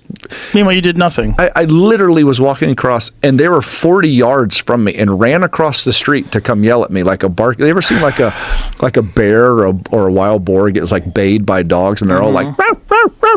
Yeah. And we're just walking, and it's like, okay, please. And we were trying to get to my hotel, and there's a cop because they boarded everything off because everything was crazy. It was like the 4 big groups were all doing the deal that weekend. And I was like, my hotel's right there. Sorry. I said, sir, do you think I really want to deal with this? Like in there, everyone has their cameras out because they're like, big guy's going to smoke somebody, right? And there's a whole deal. And then finally, one of them that was chirping at me, she fell down and tripped over something, and I helped her up because that's what you do. And then get your hands on. It's like, okay, man, can I please get to my, like, this is a thing. So, and then they played music all night till 7 a.m. right outside of our hotel just to make sure that no one slept. It was a wonderful time. Fun times. It was a great time. Whatever happened to Law and Order? Why did people think that was a good thing? Why? There were so many goofy motherfuckers that didn't want people horrible. mad at them, so they started yelling out, defund the police. They started was getting on terrible. board with it. Even Kamala Harris posted defund the police. Defund the police on Twitter. Yeah, like when is it a good idea ever to like kind of cancel anyone? Like there's like besides like someone that hurts children, like after that, kind of do what you want to do, right? Well, like, I that's don't not need even to- a canceling thing. That was just people had decided that there was an enemy out there. I say this, that like protests are too much like war. You're on the ground and you're marching around with a bunch of people yelling. You all have a cause and you're all moving as one group. Yes. It's too much like war. I Yeah. think there's triggers. That's why mob mentality exists, because you got to be able to kill people if some shit's going down if you're at war. Because there's what escalates. Right. There's a mode that people snap into. It's called mob mentality. Why does it exist? It exists because at certain points in history, we have gone to war with other groups of people on the ground. Yep. And I think that's built into your psyche. Yep. And I think it's just like catching a fish. You know how you catch a fish? Like if no one's ever caught a fish before, you catch it, you get so Yeah. excited. I think it's because your brain is hardwired to know that that fish is going to feed you. Yes. And that's why it's exciting. Yeah. And you're hardwired to know that if you're yelling and you meet an opposing group, those are the bad people. And you're going looking for people that are opposing groups because you course. got power. There's Yeah. a bunch Yeah, of so, you. yeah, you're you're a bunch rolling of deep. bullies. You're Yeah. rolling deep. And you find that fucking white guy with the beard and you're like, he's the enemy. It was wild. It was wild, but it was like an open door to this psyche Yeah. that has always existed. That mob mentality has always been a thing, and if you open that door and you allow it to stay open and you don't do something to close it with Yep. law and order, you have fucking madness. You have madness, and we had that. We had that on the streets in certain places in this country for months at a time. It was fucking chaotic. Bonkers. Yeah, it was actually pretty cool and I want to say none of that world was cool, but during my in my town, they started burning stuff and everything like that. And my sheriff, he's a friend of mine. He's like, yeah, we shut that down fast. I was like, what happened? It's like someone threw a brick. I got center mass with a beanbag. Period. First time. And I go, how long did that take us? We haven't had a problem since. I was like, perfect. He's like, And that's kind. It's being kind. Yeah, exactly, Using 'cause a beanbag is being kind. yeah, a severe punishment Yeah. really fast generally trains people pretty quickly. And then it's like, all right, our town went back to being cool. Everyone was fine. Yeah, there's no reason for it, and it's crazy how quickly it all boiled over, and it was all these events happening together Yeah. at the same time, right? The COVID, the lockdowns, the anger, Oh. everybody got real weird because everyone was just locked in their home for months at a time, and Yeah. then the George Floyd thing and the public outrage and the people were horrible. on the street, and then people were encouraging it and funding it. There were certain groups that were encouraging it, organizing it, and funding it, and they got money from people to do it, and they had pallets of bricks that were conveniently located on the street. All that stuff's real. Oh yeah. Yeah, no, we saw it. It was remarkable to see it in real time. That's why it's crazy having a guy like Mike Benz lay out Right. how it all Yeah. is going down. Yep. And you think, oh, it's all organic. People are fed up. No, there's a bunch of people that are profiting off of this. Yes. They want this to take place. They want to be able to push new laws through. They want to be able to grip tighter, Yep. tighter control on censorship. These social media companies have to pay. They're responsible for this. No, you fucking funded it. You fucking funded it with tax money that was filtered through NGOs. You cocksuckers. You guys are a part of this. You want this to happen. Right. That's where everyone just pause. Yeah. Just like pump the brakes. If it feels like, what was that song by Iron Maiden? I can't remember, but it speeds up at the end. You know, that's what it felt like the last 4 years, especially during 2020. I was like, oh, this is the end of like Paranoid or whatever it was. And it just sped up and you're like, oh, is this how the end of the story goes? Like as in humanity? It could be. Yeah. I think we got a taste of what's possible, but I also think it was horrible. Anybody who lost someone, anybody where it all went down, I think it was horrible. Don't get me wrong. But I also think we're lucky Yes. because we got to see it. It's horrible if you lost your business. It's horrible if you got forced to get vaccinated. It's horrible. All those things are horrible. But we got to see how many people are fucking cowards. We got to see how many people fold as soon as there any sort of external pressure from either their surrounding or how many people got forced into it by their job. We got to see that. And we got to see how there are unscrupulous groups in power that will coerce people to do things that are not scientific, they're not ethical, they're not moral, if they can profit off of it. And we got to see that they will use you as a human fucking ATM machine, and they will figure out a way to maximize their profits and maximize their control. So now we know. So now you can't think that the world is some sort of 1950s movie where the good guys wear the white hats and the bad guys wear the black hats. You got to realize, there's a lot of human interest shit going on, and humans have a certain interest in getting control over money and over people, and they do it whenever they can. And if they can do it through the guise of being progressive and kind, or if they can do it through the guise of, whatever, pull yourself up by your bootstraps, whatever it is, they find a way to rationalize these very specific patterns of behavior that the founding fathers of this country fought against when they created the Bill of Rights and they created the Constitution. They did all that knowing that these human nature, these human instincts exist. Yeah, it'll keep float charting back down to this eventually. And it's like, hold on, people are people, and people are going to do people stuff. And every time they pass something like the Patriot Act or the Patriot Act 2, they just chip away at that. They're chipping away at that. And it's their job to do that in their mind. Right. It shouldn't be, because there's not enough oversight of them. That's the problem. It's like, this is the whole concept of the deep state, which was always such a stupid conspiracy theory for the longest time. People are like, oh, you're worried about the deep state? Until you are. Until you're like, oh my God, it's real. Oh my God. How did that kid get on that roof? Come on. How did he walk around with a fucking rangefinder like we were talking about before? Rangefinders? Yeah, that's what he had. That's why you use those, folks, for fucking shooting people. He's not golfing. The whole thing was nuts. And we were all just sitting there going, oh, the deep state's real. Someone did something here. How did his apartment get professionally scrubbed? Are there a team of people that are actually organizing something like this? Has this happened before? Why won't they release the Kennedy files? He died how many fucking years ago? 1963? Yeah. That's 61 years ago. How about you release that? Yeah, maybe. Hey. Hey, how about you guys release that? Yeah, or there's maybe a reason? Yeah. Do you think that stuff's going to, do you think 61 years is not a lot of time, though. That's a good point. Maybe we should wait another 60. Makes sense, right? People aren't ready yet. They're not ready yet. I've thought about that a lot.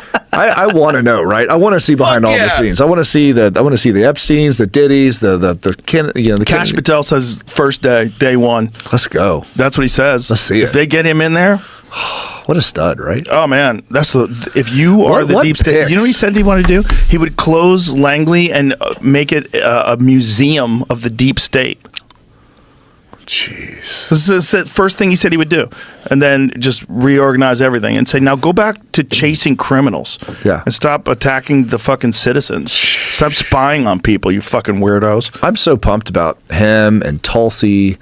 And there's just such an awesome group of people that are just certainly interesting. I'm even excited about the way Trump is doing interviews now.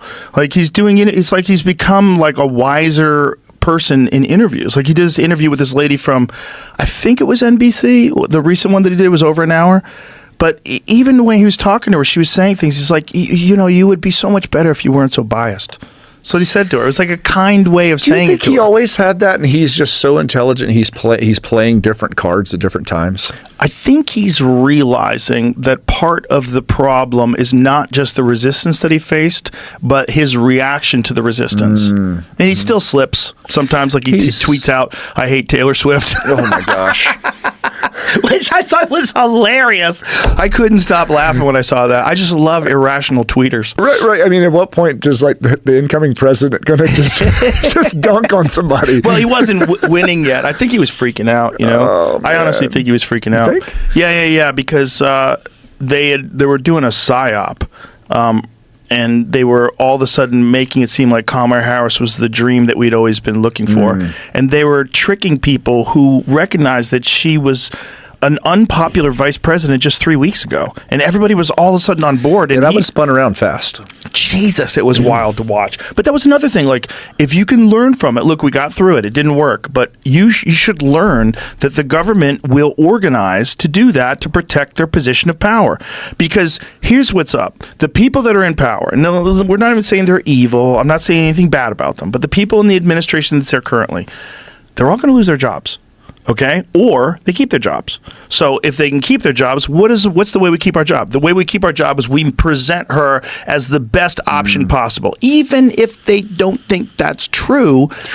They have a vested interest. You're talking about thousands of people that are in control of these very organizations that were going after social media, and we're getting them to take down factual information because it was dangerous to their narrative. So they have already shown that they don't have ethics. They have already shown that they don't give a fuck about freedom of speech and the First Amendment. What they want is to keep their fucking job and keep power, and also not get in trouble for some of the shit they did that was maybe illegal. Which we wouldn't even have known about if Elon didn't buy Twitter. Yeah. I mean, I agree. I think the Elon buying Twitter was like that. It's a game changer. The game changer. The fork in the road for civilization. Yep. Yeah. It's wild to think, isn't Mark it? Andreessen has said there's two forks in the road. There's one, Elon buys Twitter, and two, Trump turns his head and doesn't get shot. Those are the two. Yeah. If those two things don't happen, who fucking knows where we are? I don't disagree. And you look at those both scenarios are both like 1 in a million. Like, how would Trump turns his head? Like, that's wild. Right. But then, like, how would a guy like Elon exist, first of all, in our lifetime? Right. What are the odds? What are the odds, right? That has the vehicle of Twitter or and all the things line up. Not just has the vehicle, has so much fuck you money that he's willing to blow $44 billion on something that's worth $200 billion, maybe. Right. So, or rather 20 billion, maybe. Right. So one of the things that, like, there's this narrative, like, he's such a bad businessman. Twitter is worth $20 billion less than when he purchased it. No, it's never worth that much. He overpaid for it. Right. He overpaid for it on purpose. Yeah. Knowingly. Yeah, knowingly. He just wanted to take control of this fucking thing that has always been so important to us, which is the First Amendment. Yes. Like, here's my favorite. People keep saying, I keep seeing this, where people that go over to Blue Sky, they keep saying, what Elon's done is highlight right-wing voices and accentuate right-wing, and Twitter is overrun by right-wing now. No, this is actually representative of the real country, which is 50-50. This is what you never had before, because conservative voices were always censored. Always. So now conservative voices and progressive voices coexist, and the progressive voices, who are the babies, don't like it, because now they have people that think completely different than them, and they can't stop them. They're used to silence them. Right. You used to not be able to say anything about certain things. You would get kicked off, and now you could fully express yourself. Sure. And you're finding out there's people you agree with, there's people you disagree with. That is the world. The world is not some fucked up echo chamber where if you say, a man is never a woman, you get banned for life. That happened to my friend Megan Murphy. She got banned for life because she said a man is never a woman, which is biologically true. But they were like, no, that's transphobic. For life. For life. For life, forever. Bye. So they don't want any narrative contrary to what they have accepted as doctrine. Right. And that's what's so fucked up. Remaining dogmatic in the face of alternate information. And pushed by the government. Yeah. This is what's really important. And again, that's where you kind of look back and go, if something is being pushed by anyone, follow the money, follow the track. Like, why? So they're doing it under the guise of being progressive. So this is why they think it's worth doing. It's like, if you can allow the government to censor you under the guise of them being on the good side, then you're lost, because then you've bought into this nonsense. And you have, if you just looked at it objectively, you have people that are still supporting the military-industrial complex, still supporting overthrowing democratically elected governments in other countries. It's still the same shit that you hated about the right, and that same government, you've let them into your home and you let them control this most important platform of free speech in the world, because you think they're doing it for your side, which is it's a good thing. Meanwhile, they're drone bombing people in Yemen. They don't give a fuck about you. This is so stupid. They're just trying to stay in power. And they knew that they were going to lose power if that Hunter Biden laptop got out. They're like, we're fucked. This could cost us 10 million votes. And the wild part is, I guess because it's after the fact, but it doesn't seem like that whole thing really, really changed the scoreboard. And maybe I could be wrong. The Hunter Biden laptop thing? I think it did. I don't think enough people were talking about it. They didn't know. Well, first of all, where do people find out things?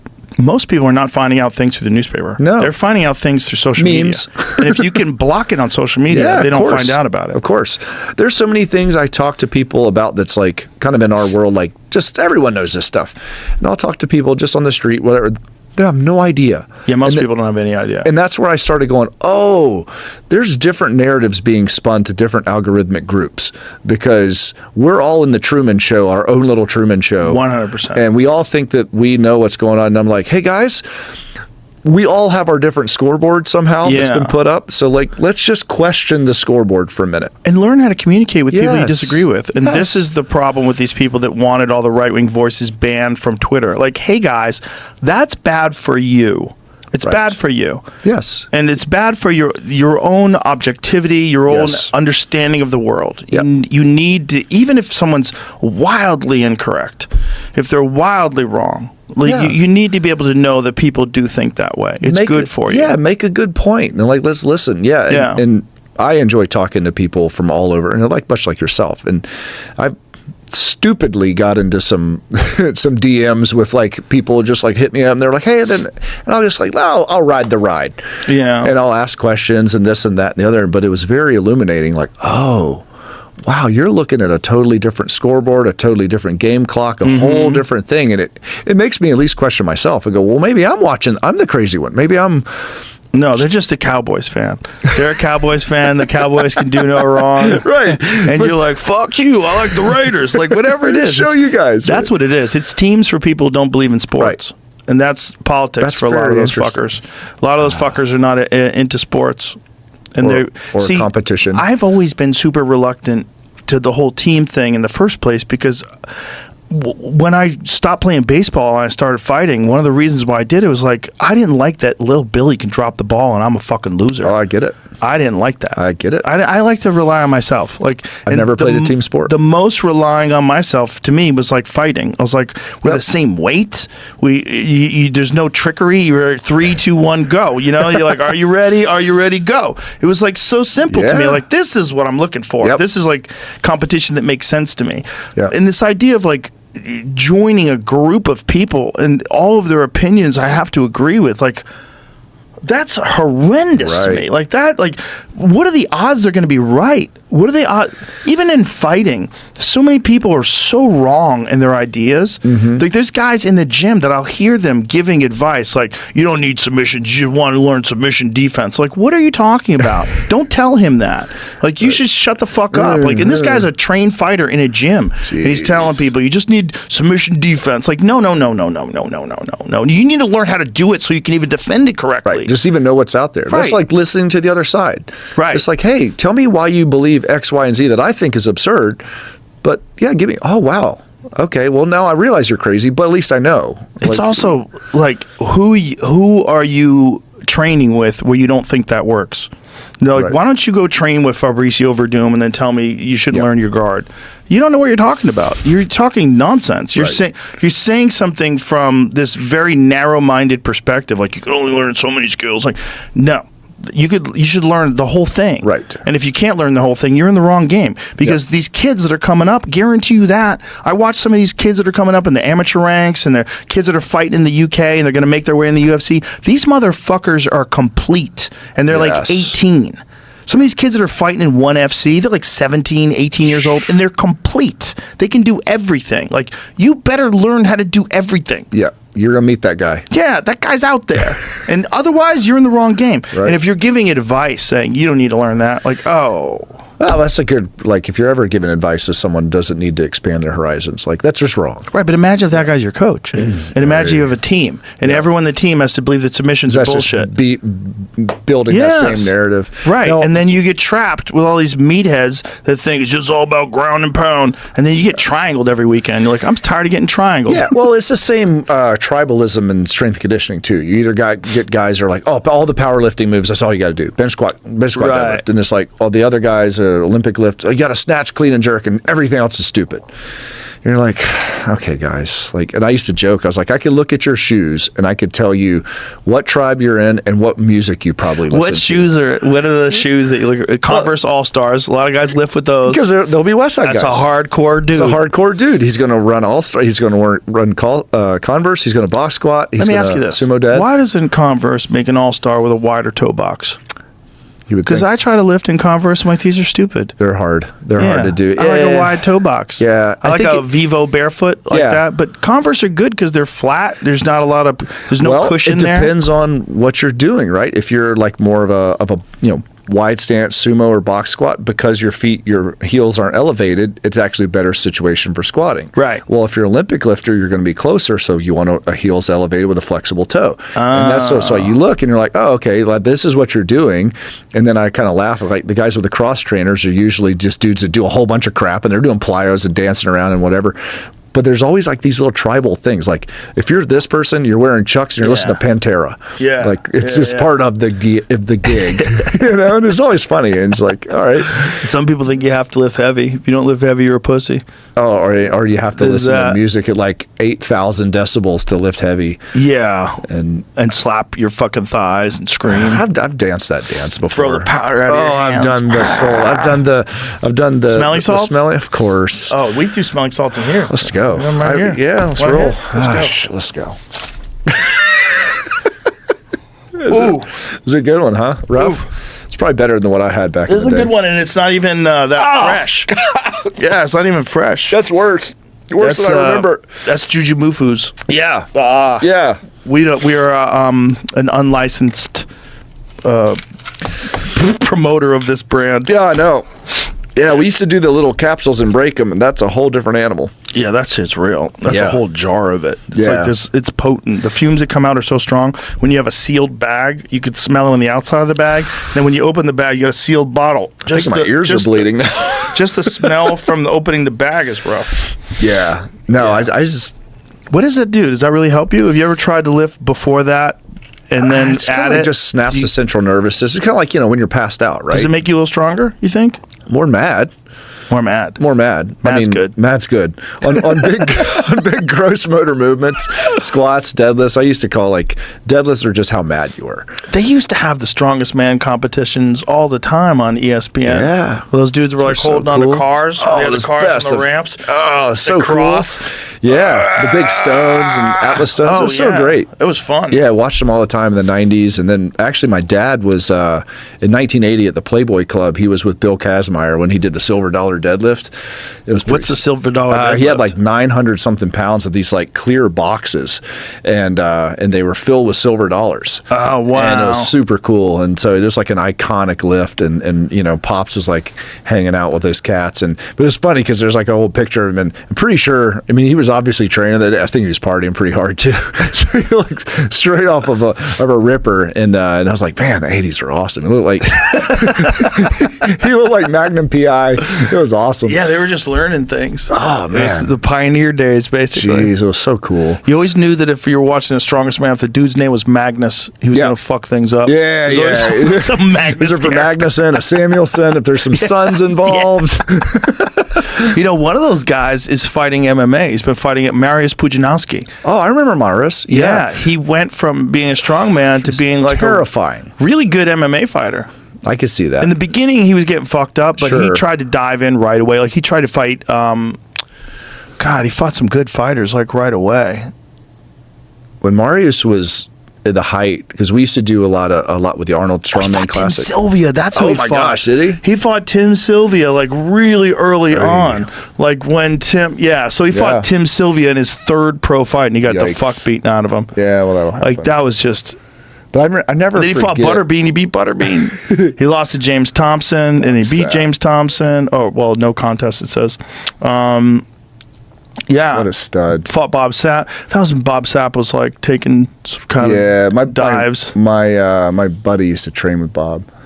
Holes Gracie beat Holes Gracie. Yeah, he knocked Holes Gracie out. Yeah, so he's had like a bunch of like legit MMA fights. Yeah, Pujanowski was like one of the first guys I ever saw that was that big that had like vascular lats. So we were in the backstage, and it was kind of weird because like he was considerably bigger the year than before, and I think even taller too. I was like, this guy wasn't. I was just like, well, there you go. How did he get taller? I was like, that's why I was questioning. He's I was on all like, kinds of I don't crazy remember shit. him being taller than That's as amazing. my height, but it was Homeboy really got weird. taller. Look at the Seriously. size of that Yeah. motherfucker. Yeah, he was backstage, and everyone was like big, but it was like Marius is in a whole different category. Oh, he's a tank. On See if you multiple can levels. find him now, though. He's slimmed down considerably. He still looks fucking huge. But as an MMA fighter now, he's yeah. See there. See. Click on that picture. No, the other one. He's still terrifying. Go. What above it? Right above it. I mean, that's not new. That's old. Yeah, but what year is that? I don't know. It's clearly old though. 22. Oh, because it's 22 blurry. years old. Yeah. Does it say He's that on it's a 22 years potato old? camera. 2002. Oh, okay. See if you can find some footage of him actually fighting. Maybe there's some. I'm sure he's got some highlight. There he is, right there. So he's on his knees. Oh, here we go. So he's still stiff, but he's got good technique, and he's got a lot of power, man. Yeah, look at the muscles on the back of his neck. He looks like one of those bucks during the rut when their necks blow up really big. But at least like he's throwing correctly, hands up Yeah. high, and this is all technical work here. Well, it's like Brian Shaw's been doing a little bit of sparring with Derek Wolf. Oh Jesus! How terrible is that? What does he weigh? 390? I don't know. I mean, I know he was up to 440 something. At one point, my dad is actually who got him into strongman. He came by our booth at 18 years old, and my dad was like, "Hey, you're really strong. You should like get into this." Yeah, he should be on another planet. You're too big. You're too big for this planet. Yeah, he was probably 240. When we That met makes him. me believe in the Anunnaki. Right. You know, right. see There's actually giants that are that, like, what happened? 100%. How'd you get so big? Those dudes. You remember Cleve Dean? You ever remember that guy? No. Who's he? So he was an old, they called him like a pig farmer. He was the one that won the original World's Strongest Man, but he was an arm wrestling champion. And he was like all those old, like weird, it's like 440 pound, like just giant farmer. Yeah, there he goes. Yeah, that cat. Oh, why is that poor little fellow arm wrestling? I mean, look how big that human is. Jesus Christ. Look at his hand. Yeah. Oh, my God. Yeah. Look at that photo. That's Big Daddy Goodridge. It was an MMA fighter. Look at that, the hand holding the table in the front. Look at the size of that fucking Wild, right? Yeah. If you could teach that guy how to throw a jab, he'd fuck a lot of people up. I would like to see a fight between him and Andre the Giant. Oh, God. That'd have been awesome. Definitely wouldn't be long. Right. They Did you ever can't meet go very Andre? long. No, I did not. That'd have been cool. Yeah, I would have liked to have met him. That'd have been. I met Hulk Hogan twice. Did you? I met him once when he was super tall. And then, well, I met him multiple times, but I met him once when he's super tall, and then now he's just like regular big. Really? Yeah, because he's lost like 5 or 6 inches of height for his back. Oh, he's just getting All of compressed. his back is all like fused. Wow. His whole back is fused. He's Eesh. so fucked. How many surgeries did he say he had, Jamie? Some crazy amount of back surgeries. Really? Yeah, his whole back is fucked. Like he walks with a cane. It's rough. Have And you it was talked- because of he would 25 in the last 10 years. 25 back surgeries. Oh, so he just At least lost 10 all were of back. his. He has had knees, hips, shoulders, face, abs. I'm sure you've met Stallone before, right? Yeah. Yeah. Have y'all just talked like random old weird stuff? Like, No, I didn't get a chance to talk to him very much. I interviewed him once for, I think it was Spike TV when I was doing the UFC thing. I Yeah. interviewed him. It was fun. he is wild. He's very similar to you, and then so like wild, like remembers everything from like those eras of stuff. And you know Gunnar Peterson. So I was at Gunnar's gym in L.A. and Stallone was in there. I was like, oh, it's badass, freaking Stallone. Like I'm a kid of the '80s, and I was like, hey, you know, would you mind? He sat down with me for 45 minutes. Oh, wow. And we just talked like, but he mentioned Cleve Dean. Like he remembered like all the arm wrestlers, the boxers, like historian of the human performance world. It was like, oh, this is so cool. I figured you guys had to like have nerded out about it. Have you ever paid any attention to the old catch wrestling guys? No, what's that? Okay. catch wrestling was catch as catch can, which is what they used to call it. I think when they were in England, and then when they came over to America, it was called catch. What it was basically wrestling with submissions, and there were certain rules, like you could pin a guy or you could submit him and they can tap.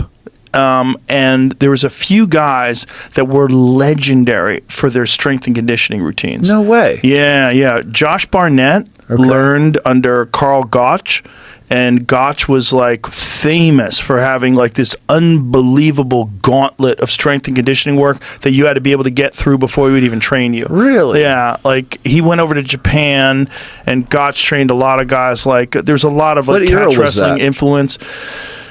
Well, when you go back to the early days of catch wrestling, like go Farmer Burns, because Farmer Burns was like one of the. What is this? What am I watching here? What is catch as catch can? So these guys. Was that they would have Hackenschmidt? Is that what it was? Yeah, back up for a second. So yeah, Hackenschmidt. Yeah, so he's like one of the fathers of strength and conditioning. Makes sense, because a lot of these Hack squat. Carl Gotch and Hackensmith were duking it out at Comiskey Park. Yeah. And they would have wrestling matches, but they were real matches. Wow. And then somewhere along the line, they started doing carnival matches. And then these carnival matches, they had, regular people that they would find, and they would like have predetermined outcomes. Then it became pro wrestling, and that's where pro wrestling was given birth to. Right. It was out of this necessity to kind of rig the matches. Right. But you're getting the Wahoo chop. See, these are kind of enthusiasts that are doing it now, like in a modern setting. But the guys who really know the stuff, like Josh Barnett, has tapped out some legit Brazilian Jiu-Jitsu black belts in competition with catch wrestling techniques. It's like Kimuras, Americanas. That's like, cool. They call that a double wrist lock, though. They have like different terminology for some of the same moves. But Farmer Burns was this guy that was. He was so legendary with his strength and conditioning that he would hang from a tree. He would literally like hang himself. Like hang? His neck was so built up, and he was a small guy. He was like 160 pounds. But he was so jacked, and he literally had like a pit bull neck. There's photos of him where he would do this stunt where he would hang by the neck in front of crowds. Right. Like, look at him. That's him. Oh, wow. Okay. That's Farmer Burns. Okay. Probably very similar to the Mighty Atom, if you've ever heard of him. But you know how fucking strong your neck has to be and not just hang sometimes. Hang like all the time. Look at his neck. That's amazing. Look at his fucking neck. But he knew that, if your neck is weak, your body's weak, your core is weak. If someone collar ties you and you got a neck like that, you can resist it and you could work your shit. Yeah. Anything that hangs out of your T-shirt, you better train. There was a bunch of those guys back in those days that just had these incredible strength and conditioning programs. And they used a lot of things like steel maces. Yep. Like Carl Gotch was... See if you can find Carl Gotch strength and conditioning routine. Because even like as an older man, when he was teaching people stuff, he would show how he maneuvered these, these big fucking maces. It's like super impressive stuff. But it's maneuvering something, not necessarily lifting it. All that functional strength stuff. He would have those guys do 500 bodyweight squats every day. Every day. Oh, that's cool. So here's him back then. Carl Gotch. And a lot of it was like Hindu push-ups. And look how flexible he was. Jeez. For a big fucking giant dude. Yeah. Like super flexible. So they realized that, like we were talking about, technique is very important, but also strength. Yeah. So look at the size of his fucking thighs, dude. Yeah, look at the neck. And then, And so he'd make these guys do these crazy wrestler's bridges, and look at how you could do that. Like support yourself and pull yourself back up like that. So they kind of like resist against necks. Yeah. So these guys would have these unbelievably grueling physical sessions, and then they do their technique. Wow. So they would attempt to, I guess, be a pre-fatigue, and so you'd learn to do it. Well, also, you just had to be in phenomenal shape, because in wrestling, that's the first thing that goes. Oh, gosh, you must have ridiculous conditioning to be an elite wrestler. Look at the size of his fucking legs, dude. So Carl Gotch was just like super famous for this. He's in Japan here teaching these guys. Wow. And obviously this is black and white. It's just a long time ago. Yeah. Have you ever seen the who is he training here? Does it say who he's working with? Inoki. That's Inoki. Oh, wow. Of course, Inoki, who fought Muhammad Ali. Oh, okay, right. You ever see that fight? No. Oh my God! It was like some crazy scam fight where Inoki Does he just stand on his face? dropped to his back. Yeah, work his neck. So he's lifting him up with his Stand neck. on his face, though, Yeah, too. man. Good job. Carl Gotch didn't Holy fuck around, dude. Yeah, that's obvious. That'll build your chin. So Inoki had this fight with Muhammad Ali, and Muhammad Ali's trying to punch him, and Inoki just goes to his back and kicks his legs. So he fucked Muhammad Ali's legs up. Like they were really fucked up for quite a while. Really? After that, yeah. So this is what they did. He just kicked his knees and kicked his legs. Yikes. And Ali's like, "What the fuck?" And it's in Japan, and they're paying him a ton of money to do it. And so the referee has to separate him, and the referee is Judo Gene LaBelle. No way. Yeah, so Judo Gene LaBelle's the referee, and Inoki's just lying on his back kicking him, and he's kicking him with like roundhouse kicks. Like, look at this. So he's fucking Ali's legs up, man. That's bonkers. When you're a guy who makes his living off of his footwork, which was Ali, like this was super dangerous. Look, he's getting him in a leg lock. So obviously this wasn't boxing. This it was some weird hybrid fight that, I think Ali just needed money and they talked him into doing this. But like those fights we get today, is that sort of like what this was going on? These crazy exhibition real fights that are happening? Well, sort of, but this was real. Inoki was really trying to hurt him. He really did kick the shit out of his legs. And Ali really... See if you can find any articles on Ali's legs after the Inoki bout. That's bonkers. I think he really fucked his legs up because he didn't know how to check kicks. He didn't know what to even do. Yeah. And all of a sudden this guy's on his back, roundhouse kicking his legs and stomping at his knees. Yeah. So who knows if his knees got hyperextended, he tore his meniscus. Like, who knows what the fuck happened there? Jeez. Have you ever seen, there's an old Polish documentary that's them training in the 1970s, and they're doing all that kind of crazy stuff. And two blood throwing clots. logs. And look at this. He has blood clots in his leg. Where did I see it? Where does it say that? Nearly ended Ali's career. It was in the, right before I clicked on it, it said it in the little two sentences. Finally, the 15th round, they called it a draw. Wow. Ali is bleeding from the legs. He gets an infection in his legs, and he almost has to have an amputation. Holy shit. Extended stay in the hospital was the best case scenario coming out of the fight. Wow. What year so was Muhammad this? Ali suffering 2 blood clots and an infection in his leg from Inoki's vicious grounded kicks, according to the Sweet Science. Wow. Wow, when he finally did... So look at this. So he said he continued his tour of Asia despite this, competing in exhibition matches in South Korea and the Philippines before returning to the United States. When he finally did get back to the U.S., Ali needed to stay in Los Angeles hospital for multiple weeks to recover from injuries sustained in the Inoki fight. Holy shit, man. He put him on ice, man. They were concerned Ali's injuries could even be life-threatening. Well, that's staph infection. He was bleeding from the legs, got an infection in his legs, almost had to have an amputation.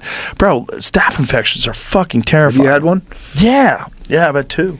Twice I've had staph. Not bad, though. Blood clot. Caught it both times. I had a blood clot one time. I got jammed up, smoked my ankle, and I was like, didn't think much of it. Felt like just kind of weird. Got hot, got swollen. I'm competing all over the world, and I'm like, yeah, this kind of feels weird. And the doctor's like, hey, man, you need to get that checked up. Of course, jumped back on a plane, went across the country, and they said that I had a blood clot from my knee to my hip. Oh, shit. Yeah. So it was blocking off the blood coming through the vein. Yeah, and my calf was giant. And what do they do about that? I just started taking blood thinners and stuff, and so which was cool. But you can't get cut. Couldn't get cut, which is kind of funny because I got on the blood thinners and I just pulled an alligator tag like a couple days before. No. So I told the doctor, he's like, don't do anything that'll get you cut. I was like, well, I'm going alligator hunting tonight. And he's like, haha. And I was like, no, seriously. He's like, no, you'll bleed out if you get bit. And I'm like, yeah, but I probably won't bleed out. So I remember in the middle of the night in the swamp, giving myself shots of whatever that stuff was in my stomach. My God. I'm not very smart. So how long do you have to take the blood thinners for before I took it dissolves? them for about 6 to 8 months. Whoa. Because I started on the shots, and then I went to the warfarin tabs, and they had to keep checking me because they had to let it all break out. And so I'd have to once a month get it ultrasounded. And there's no better way. Can't they pull that out of there or something? Yeah, that's what I would have thought. They were tweezers? That's crazy. It's crazy. So I was at a Christmas party a couple months later, and my doctor saw me, and he was like, hey, and he had a couple beers in him. So he's like, hey, you're going to do, you or one of your descendants are going to do something special for this world. And I'm like, what do you mean? And he's like, you know where that blood clot should have been? I go, where? And he just tapped me on the chest. He's like, right there. He goes, no way you shouldn't have died on that one. I go, really? He goes, you heated it, you iced it, you massaged it, you flew, you trained. He goes, you did everything if you were trying to commit suicide by blood clot for months. He goes, how it didn't travel, I have no idea. Whoa. But when someone tells you that, you're like, well, that's cool. I guess things are going to go awesome for a while. Or you just got lucky. Yeah. And then what happened, my lower leg basically, they said it grew another vein. So it grew a bypass around it. No. So all the swelling started going down, and they're like, yeah, one of your minimized veins or smaller veins actually grew in capacity and just worked its way around. They're like, the human body will do that. I'm like, so it just worked its way around the bypass. What would have happened, though, if you didn't get that vein diluted with the blood thinners or that blood clot? Something to kick loose. I mean, it was right at my hip. It doesn't go away? Your body doesn't absorb it ever? I mean, if the the hematocrit or whatever, the blood, the thickness of the blood was still of that, if it ever broke loose, he's like, it would have gone to your heart or your head. That would have been a stroke or heart attack. And, but it's weird, and it was just an ankle injury. That's crazy. Smoked it. And it's like, oh, okay, I'll be fine. Started walking it off. And what screwed me is the next day, it was all black and blue, the whole deal, right? I'm walking. Everything's not fine. It sucked.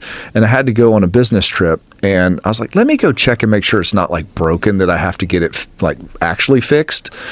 I went to the doctor, and they're like, hey, you got to immobilize this thing. And I'd been walking for a week. And so they wrapped it up and mobilized it. And I remember I was on a plane, I was sleeping, and it felt like someone lit a fire in my calf. And I was like, wow, what was that? And I went to my hotel room, and I filled the trash can up with ice, and I just dumped my leg in there to cool my leg down. And that was in May.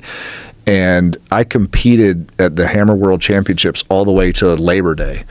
And I was in San Francisco, and I'm like, something's weird. And I pulled down my knee sleeve, and one of the docs was there, and he's like, what is going on with your leg? I'm like, I think I pulled a hamstring or something. He's like, nah, you didn't. And so I came back, called my guy at South Carolina Sports Medicine, and he got me in right away. And he's like, dude, you got a big ass blood clot, and you got to get this squared away now. Holy, imagine if he didn't do that. Imagine if you just die. You would just been like, hey, one day you would have just died. I would have been a 30-year-old, really healthy guy that just keeled over. And so it's that kind of hits you. And that was honestly kind of the end of my competitive sports world, because I started realizing all I cared about was winning, and all I cared about was training and winning. And I forewent social relationships, being smart with my body and all this stuff, because I was like, no, I'm going to win worlds. I'm going to go do this. I'm going to be top, blah, whatever. Yeah. Right? And it was just drive. And I was like, man, I didn't see this very obvious thing that could and should have killed me. It's I need to grow up. I need to refocus how I'm looking at these things. And so I had to mature and just okay, I've competed for 15 or 20 years or whatever it was at that point. It's maybe take a pump the brakes for a second and just go am I making good choices for my family, good choices for my business, people that rely on me? Because if, cool in all things, but if Bert just keels over, that's not optimal for really anyone. It's interesting how you can get completely caught up in one goal to the point where you don't see anything else in life, and you just miss out on a giant chunk of life.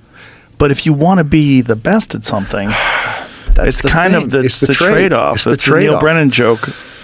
That's the trade-off. Yeah, I've talked about the rabbit hole guy versus the 90% guy. And the 90% guy, which I think I've kind of turned into, if I train for something and get into something, I've generally found if I really care about it, I could be as good as 90% of the world at it, a lot of different things. Right. But if you're the guy that wants to go down to be the best, the GOAT, you have to go down so far around the rabbit hole and forsake all other things to where you lose sight of reality. By the way, you could still not make it. And you could still not make it. Yeah, you could be in the same weight class as John Jones. Right. And you're just I picked the wrong hero to be alive, right? Yeah. There's Mike Tyson in 1986. Whoops. So you want to be a heavyweight boxer. Oh, no. Yeah. And You're Tyrell Biggs. That's the weird part is Yeah. like you could be the rabbit hole guy and go so far down and lose sight of life and still be the number 3 guy ever. Yeah. And, you know, yeah, kind of like use like the Yoda, like the Dagobah forest. Like that's where people went to get all the force. Like they don't write books about the 90% guy. Right. They write books about the weirdo that lived in the forest. There was a little green man that knew the force. However, though, That guy might be miserable. might be miserable, man. Yeah, And he I've might- seen it a lot. Yeah, you got to know when to stop. Yeah. Like it's fun to do in the beginning, but you got to know when to stop. I mean, I would say you're probably as good or better than 90+% of the human population at fighting. Probably. Probably, yeah. You're probably better at 90% of the human population at shooting a bow. Probably. Yeah, probably. Right. And so you start looking at things, you're like, oh, the things Yeah, but I if you want to be really... Levi Morgan, there's a long road. It's a long road. It's a And long you- road.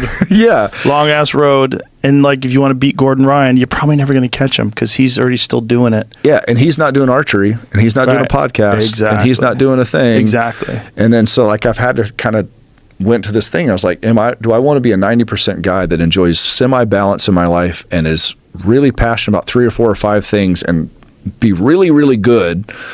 Or do I want to throw all my chips in? And the probability is I won't be the GOAT. Right. Especially if it's a competitive thing. Right. Where it gets weird, real tricky with some people is if maybe it's a thing that's not a competitive thing and you can keep doing it. Right? Yes. Like my friend Gary Clark Jr., when he records albums, he goes crazy and he locks himself in the studio and he's there for like fucking 12 hours, like every day. And it drives his family nuts. He's just Yeah. like constantly working on his music because to him, like, he wants to be all in. Yes. Like that's where he lives. That's where he Yes. creates this great music when he's all in. And you could sacrifice all the other things in your life. You're not going to work out. You're not going to Yep. go on trips. You're not going to. All you're doing is just whatever that thing. Maybe it's painting. Whatever. Maybe it's writing books. Whatever it is, you're all in. And although it's beautiful, I don't know if I'm that guy. You don't have to be. You know? And know, so I had to look thing at is, myself. In the greater, if you're looking at the universe, if you look at the greater picture of everything, it's not really important what you do here in this life. But for you, it is. Right. And the problem is if you're compelled to try to be number one and you don't really chase it, you're always going to have that thing in the back of your head. I never really went for it. Yes. At least you went for it for a long time. And that's the thing. Like that, I think, is the best way. Go for something, but know when to stop. That's where it was for Yeah, me. don't be a 70-year-old dude out there in the Olympics throwing a hammer. Please don't. Please don't. No, you're Who's exactly the oldest right. guy who ever threw the hammer?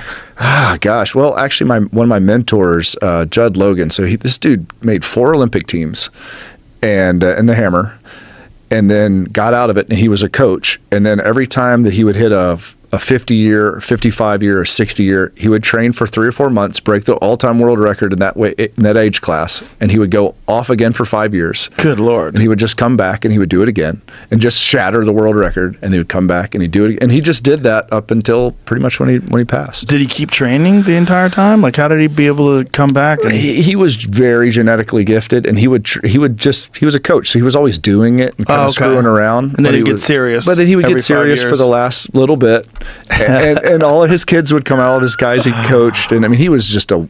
Oh gosh, I wish At you would've the end, been like there. when he was like 70, how far away was he from guys who were 30? He knocked me out of the Olympic trial finals in 2004, and he was 40. Gosh, he was probably 45, 46 years old. He's like a little bit younger than me now, but I was 27 and in my prime. Wow. And that would have been his 6th Olympic trials. And you're just like, but it's Judd, right? Like Right. he's a mythical Bill Brasky creature. Like he's Judd. And you're just like, dang it.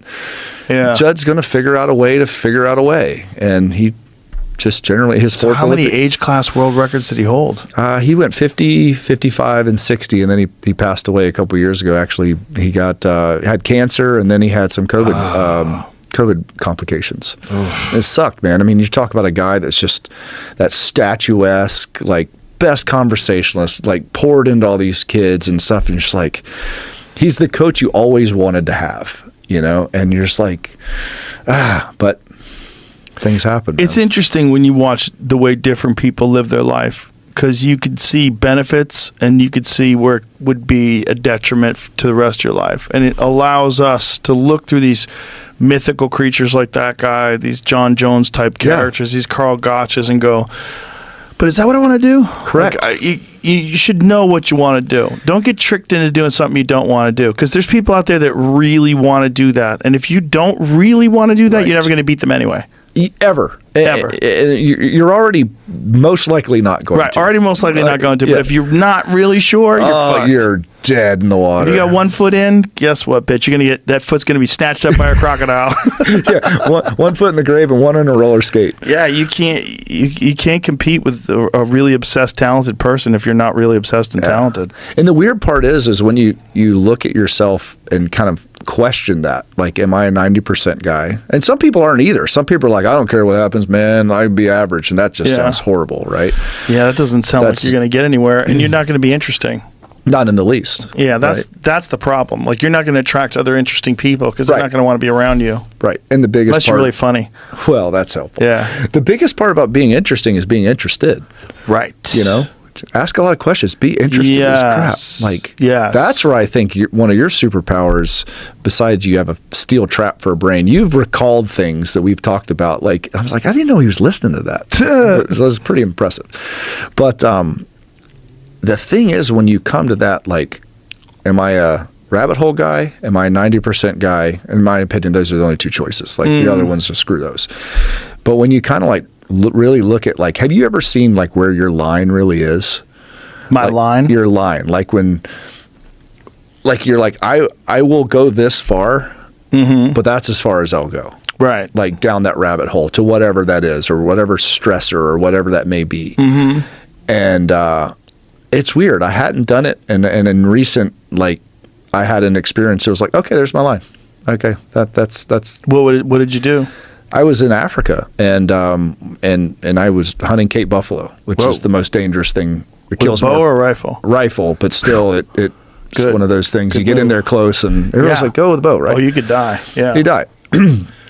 It was pretty hairy. It kills more people than everyone. You know, we had what do awesome they taste like? They're actually awesome. We did the interloins that night. It was in Namibia. It was fantastic. And that cool part about that is we donated the meat to the local village, and they were super stoked. Wild part is after we gutted it, there's like 400 pounds of guts on a buffalo.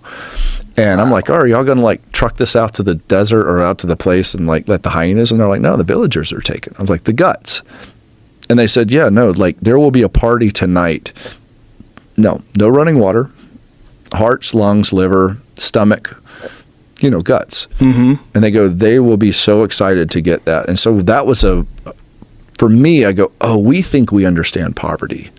We think we understand in this country, like, what not having. We're like, oh yeah, I didn't have a whatever. Like, no, this village is stoked to get 400 pounds of guts off a Cape buffalo that's been laying in the woods dead for the last 10 hours. Really? They were pumped. Old guts, old hot guts. And we put a tarp over it so before we could get back out there to get the bull out of the, out of the jungle or whatever it would be called. So it didn't get super hot, but struck a big black 2,000-pound animal. What are they doing with the guts? How are they eating it? They said they'll wash out all the fluids or all the guts, shit, and everything else, and they'll put it on the grill and fry it and do all this. Like they said, protein does not go to waste in Africa at all.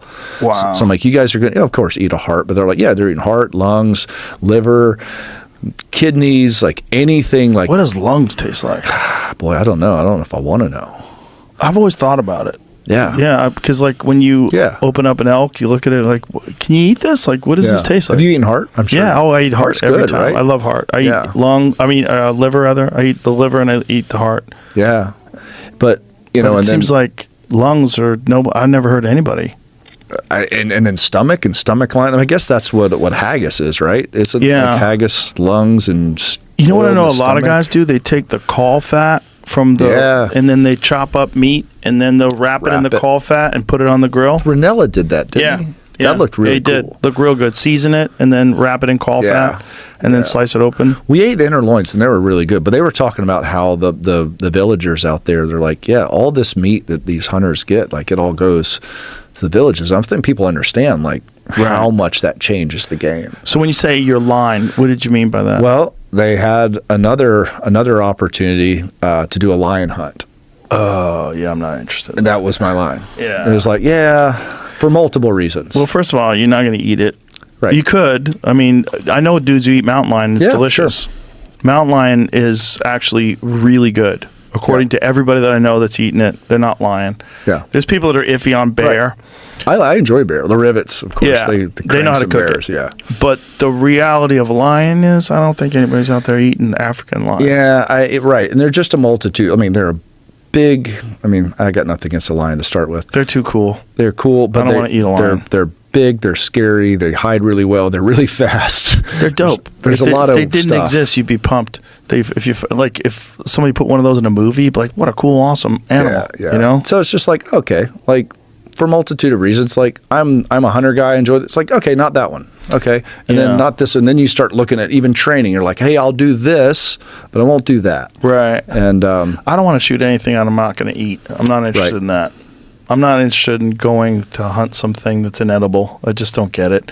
Yeah. I get how people want to do it, but I feel like the same about fishing. Like, I don't want to catch stuff that you can't eat. yeah, you fish a good bit, don't you? Yeah, I love What's fishing. your favorite thing to fish? I mean, if I really had the time, and I don't, it would be like salmon fishing in a river. Really? That's some of the most fun because they're so big and they're so strong, and the way Lock they into jump. 'em. And there's something about rivers, like ocean's cool. I love ocean fishing, but it's like less personal. Mm-hmm. There's something about being on a small boat on a river and you hook a salmon. It's and you see it jump. Like my friend Ari and I, we went up to Anchorage a few years back and we did a show. We did some salmon fishing. It was really fun. And then I've done a lot of trout fishing. I love bass fishing. Yeah. Bass fishing's always fun. Top water. Yeah. Oh, yeah.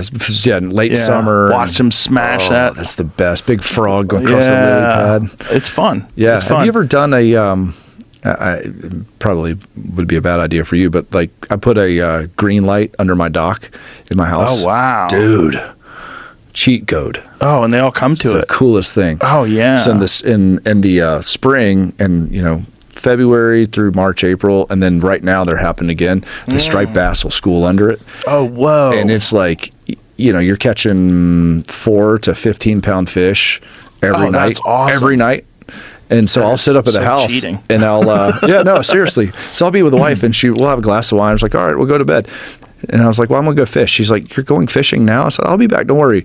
And because you only get like 2 or 3 casts before they blow off the light, but you're going to catch 2 or 3 fish every night on the first 2 or 3 casts, Oh, wow. which is awesome. Well, it's a great way to get food. Yeah. No. And so Yeah. you go catch a 7 or 8 pound striper, gut him, throw him in the ice, and then do it. So I would literally fish, catch my 2 or 3 fish, and sometimes I got them when I was fly fishing for them. So you catch like a 10 pound striper on a fly rod, which is badass. Dude, I went to Mexico once and we went mahi-mahi fishing. Yeah. And then they cooked it within an hour of us catching it. son. I was like, oh my God, this is so much better than any fish I've ever had before.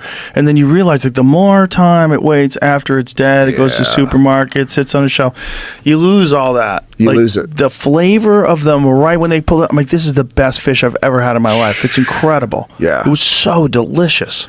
Yeah. Yeah. That's the best. You need to get one of those green lights on your dock. Sounds like fun. Oh man, Deep Glow is the one. Yeah. I'll send you the link for it. Okay. It's super easy to do. And mine kicks on right before dark. Oh, nice. And or if you get up early because they have the longest time to school on it, and so they're like everything's silent. You go out there and smash a couple. Sun comes up. It's great. Oh, that's a good move. No, it's and then That you is a have cheat kids code. too, because then Right. it makes you actually a bad fisherman because after that you're just like, I don't feel like going out. Like I'll just catch them tonight. Right. And then everyone starts like marking your spots. And It's like the guys out here that hunt over deer feeders. yeah, it works. It does work. It works. But they'll tell you, it's like, well, we hunt, but it's it's it's kind of like farming. Yeah, it's fun. Yeah. It's just different. Yeah. It's not elk. No, it's definitely, I mean, you're sitting down the whole day, like Yeah. waiting, eating chips. It's good. It's a good time to catch up with emails, talk to your friends. Yeah. Yeah. There's a lot of that, like the ground blind guys Yeah. like to sit in ground blinds all day. yeah. Yeah. It's a totally different thing. I did it this morning. Yeah, it's fun. I did it. Yeah. I enjoyed it. It was fantastic. It's a great way to pig hunt. Oh yeah. You know- Yeah. I stuck one 2 nights ago. The thing about pigs out here too is like they actually have to hunt them. Yes. So like you're actually doing a service to the environment by getting food. Yeah. And if you get a good butcher that can turn that into sausage, Oh. it's fucking fantastic. Yeah, my little boy, he killed his first pig last week. He's 8 years old. What was it like when you ate it? It was awesome. We did it for Thanksgiving. When he was like, "Wow!" He thought it was so super this cool. is So we yanked the mine. back straps out. We I marinated in Coke for like 36 hours. Coca-Cola. Coca-Cola. Really? Yeah, I kind of broke it down. I learned that from Jen Rivet. So she would do bear with like Dr. Pepper. No kidding. Yeah, and then they know how to cook some bears up there. You know that work. You know. Yeah. So we did that, and then like made a kind of like butter and all this kind of cool, kind of drizzly deal. Wrapped it in bacon. Could wrap pork and bacon, and then put it on the grill. It was freaking awesome. Do you know that guy? He's a cook. He's on YouTube. What is it? His name Guga, Guga, Who's that? Guga Foods. He's always cooking steak, like different ways to cook steak. Oh. But the other way he did it the other day was he marinated it in buttermilk for like a week. What? Yeah, took a steak, marinated in buttermilk for a week, and like when he pulled the steak out, like, you could see like the buttermilk was breaking the steak down. That's man. at Guga Foods. That dude. See if you can find his buttermilk steak man. one. Oh, he's Oh, cooks look a at that. brisket and Coca-Cola. This guy is every human way possible to cook a steak. This No guy's way. done it. What's Like your favorite way everything. to cook a steak? I am a reverse sear guy. Same. Yeah, I got taught that by Chad from Whiskey Bent Barbecue. He says that the best way, particularly for wild game, it's without a doubt it's the best way for wild game. Take it, and so here it is with buttermilk. So he did it one for 24 hours, and he did one of them where he sat it in the buttermilk for a week, and he said it was sensational. We Maybe do you that want with to try ducks. it. Yeah, look at that. Yeah, buttermilk just pull. We do that with ducks afterwards, and pulls out a lot of stuff out there. That's Yeah. awesome. This guy knows how to cook some fucking steak. Yeah, let's do it. My way is I like to use the either Traeger, or the best way, honestly, if I have the time, is I use an offset grill with Okay. actual hardwood. Sure. So I'll cook, get some live oak in there, Yep. and I'll get it up to about 250 degrees, and then I'll put the steaks in there with meter thermometers, and I get it internally up to about 120. Yep. And then either I sear it on a cast iron pan, or I also have one of those infrared Yep. things. What are those called again? Fuck, they sent it to me. I should shout them out. I know who Sean Baker uses them all the time, but it's like a tray. Sean's and it's, awesome. Yeah, he's great, and it runs on gas, and so you just Yep. slide it in there, and it's like an overhead grill. What is it called? Auto Wild Grill. Auto That's Wild. it. Auto Wild Grill.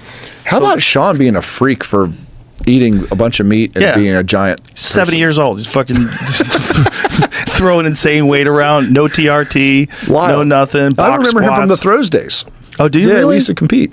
He's yeah. a big fucking dude. He's a man. monster. Yeah. And he's very smart. He is. And anybody who says you can't only eat meat, you need to pay attention to him, because that's all he eats. And Yeah. he looks super fucking healthy. Yep. And he's doing jujitsu and training, and he's older than me. Yeah, he was at he spoke at Summer Strong last year and came in, and then he was deadlifting with everyone. He pulled like a 6-something deadlift and then like 400 for 25 reps or something like that. And he's just like, "Hey, I'm gonna go have another steak." I'm like, and got Yeah, me kind of on it. Eats steaks all day long. That's all he eats. He doesn't even take vitamins, I don't think. I think he Have just you- eats I know steak. you've done carnivore. I actually called Sean about it because I was like, all right, I need to like give this a whirl, but It's worth it. It's worth doing. Yeah. Yeah. It's legit. yeah, Yeah. I mean, what happened? I don't do it all the time. Sure. I'll eat pasta if I feel like it. I'll have vegetables if I feel like it. But I would say 90% of my food is meat. yeah, Meat or eggs. meat or eggs. Yeah. I think that's the most nutrient-dense food. Yep. My body reacts better when I'm not running on carbohydrates. I'm running on ketones, or when your body processes protein and turns it into glucose, which is like just more regulated for Yep. me. For me, you do whatever you want, but I would say try it. If you're a person that eats meat, I would say give it a shot. Yeah. Just give it a month. 1 month. I did one time. I lost 12 pounds. I felt fucking great. I had all this energy, and I was like, "Oh, okay. I'm poisoning myself. I'm like limiting my performance, at least my mental performance." Right. Yeah, I started getting on it a month or two ago, just a bit. I was like, yeah, I'll give it a shot. I was eating a ton of venison, but gosh, I love blackberries. Blackberries and cottage cheese, I think, are like the weirdest thing that I could eat it. I don't think there's anything wrong with fruit. Yeah, You know, that's like If I Paul could smash Saladino's all move. I eat fruit. So what Paul does is he incorporates fruit, honey, and raw dairy with meat. Okay. And then Sean just eats meat. Yeah. You know, but I can't imagine an argument where fruit's bad for you. I would say don't eat all the fruit. Right. You know? That's the But, problem. I could have bomb. a couple oranges or have a couple bananas or a bowl of blueberries with some yogurt. Why is that bad? It can't be bad. Can't be bad, right? No, they're good for you. They're filled with vitamins. They taste good. It's like it's enjoyable to eat a piece of melon. It tastes good. It's fun. Hey, again, I'm not trying to be the goat at not eating blueberries. I think the number one thing is don't eat bullshit. And when you go on a carnivore diet, you are automatically cutting out a lot of bullshit. You're cutting out a lot of like enriched wheat and processed fucking grains and all this bullshit. And you're cutting out pesticides that might be on your shit. And there's a lot of things you're cutting out when you're just eating steak. Yeah. Do you eat a lot of whitetail or no? Yeah, sure. Yeah. I mean, if I get one. Sure. I have one in the freezer now. 19 elk a year. Yeah, 2. But I got 2 whitetails last year. That's too. awesome. I turned them into sausages, and I cooked the back straps and butter and garlic. Oh, back straps and butter and garlic. Dude. That's one that a lot of times I just like to cook on a cast iron pan. Yes. Especially whitetail. There's something about whitetail tenderloins with butter and garlic that is hard to beat. That's my kid's favorite food. So hard to beat. Yeah. A little salt, garlic, butter, cracked pepper. Oh, so stupid good. Oh my god. Yeah. So my, good. my son and I will eat like easily a full loin. Like he and you calls it. feel fantastic. It's you unbelievable. feel like you feel the vitamins in the meat. You know, it's like that's what an animal is supposed to make you feel like when you eat it. Yeah, whitetail gets a bad news. Like, oh, just a whitetail. I mean, whitetails are great. People are silly. Yeah, they are. Well, People are so silly when it comes to. I know people don't even eat their elk. They don't eat their elk. They go elk hunting and then they donate it to the church. a lot of work for. They just like to hunt, which I mean, I guess it's okay because you're providing people with free food and it doesn't go to waste. But it's the best food in the world, and you're not eating it. Yeah, the best. That seems so crazy to me. Yeah. You know, I cook up every week. I cook up like a bunch of elk meat in a bunch of different ways, and then I have it in the fridge. So that's my Do you meal eat it prep cold? for the week. I saw that. Do you eat it cold? Cold with hot sauce. That's that what the I like move? to do. I like to take a plate, All right. put some meat on there, dump some hot sauce on the plate, and just dip it in the hot sauce and eat Any it good cold. hot sauce? Any specific? Well, I like it hot. I actually have my own little collaboration that I did with Senor Lechuga. I saw that. There's Yeah. 3 different hot sauces. One of them comes from my friend Andrew at a Half Face Blades. He had one. It was so good that I said, can I include that one? Because I'm doing a collaboration. We made an agreement. Sure. So it's like it has the Half Face Blades logo on it as well. Yeah. That's with sun-dried peppers. I saw that. Tell you what all the stuff is. See, go to the Senor Lechuga site. I made my son. I got Andy to make me a half face blade for me, my dad, and my 2 boys, so they all matching. And the goal of it was you either carry your dad's, your son's, or your brother's knife. So we all switch. Oh, that's cool. And I cut my son, who's 8 years old now. I cut his umbilical cord with his knife. Which is weird. I sent that to Andy. That's heavy. Yeah, it was awesome. I rubbed his first drop of blood into the handle. Give him that knife. So heirloom tomatoes, winter truffle, and reapers. Oh, now we're talking. Yeah, that's Andy's, and that one fucking that's rules. But the other ones rule too. The habanero, urfa chili, paprika. That's a fucking banger. But these are hot Where sauces. can I buy these now? SeñorLechuga.com. Okay, sweet. SeñorLechugahotsauce.com. Rather. Awesome. Have you ever done a But it's deer hot. leg? If you can't, I'm not like a hot. I'm like a tasty. It's hot. tasty. Okay. But it's gonna fuck you up if you're not ready. Like It's really like that. We get yeah, it's real. Like that guy makes hot sauce. It's got reapers in it. It's like it's legit. It kicks your ass. I sweat. My kids make fun of me because I'm bald. So like when I sweat, it's just pouring down my face. Right. They're like, "What is wrong with you?" It's like hot I'm a peppers. sweater. Hot peppers. Have you ever done a deer leg like the flip flop style? Have you ever seen the What do you mean? Andy flip flop guy? I have to cook it for you sometime. So badass. So you get a deer leg with the shank still on it. Mm-hmm. Super hot grill. Put it on the coals. The grill's like hot as shit. Like 1100 degrees, like cooking, right? When you blast it. So he has this special sauce, and his granddad, I believe, started it. It's a special sauce that's like The way to flip-flop. Yeah. Best way to grill venison. All right, let me see what you got. Yeah, so you basically get this sauce, you mix it with wine, you paint it with a rosemary brush, you salt and pepper it, and then you flip it, you just put it down on the grill. It's 30 seconds. Okay. While you're cooking that side, you're painting the other side, salt and peppering it, and you flip it, you shave the first 1/4 inch. And then so that size, and so the long as it takes you to shave the first 1/4 inch, repaint it, re-salt and pepper it, and then you flip it. And so when you're in it, you're going to consume an entire deer leg in the next hour and a half, and you're in it. Oh, you know what that's It's like? so freaking That's like good. Brazilian steakhouse. Yeah, exactly. Like a churrascaria. But it just boom, boom, boom, boom. So we'll do it at parties, and you're like, you get a couple dudes, you get your boys, and you're all drinking some bourbon. Yeah, here it is look right at there. that. Yeah. And just slicing You pieces slice off. it, and it's that so looks, good, man. That looks sensational. It's ridiculous. Oh, my God. He taught me how to do it, and I've actually gone to a couple events and like helped him out. But I've cooked him at birthday parties, and Oh, that's a great idea. it's so dope. You know what I'm going to do? I'm supposed to hunt with Ranella in Yeah. March. Maybe we'll try that. Yeah. If you want me to know, I'll freaking cook one for you. I'm sure you could do that with any other wild game too. Yeah, we've done it with sheep. We've done elk is kind of a monster. Well, it's such a big leg. Yeah, But if you have a smaller sort of, that's the move. And now you'll paint it, and then you'll salt, pepper in it. Big ass Damn, knife like that, so man. you don't burn your knuckles. that looks fucking great. It's insane. And what is in the sauce again? He won't tell me exactly, but what the it's fuck? Come on, Andy, get with it. He won't tell you. But What kind of it's bullshit is that? it has all kinds of. So there it is.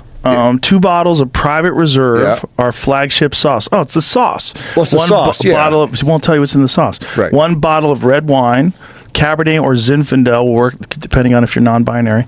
Salt and pepper to taste. 1/4 cup to 1/2 bottle of rosemary infused olive the oil. move. Boy, that's a big gap. 1/4 cup to a 1/2 bottle. It's like a glug glug glug, and Yeah. then you drink bourbon. 3 to 4 Some loaves of wine. French bread. Yep. Several sprigs of fresh rosemary.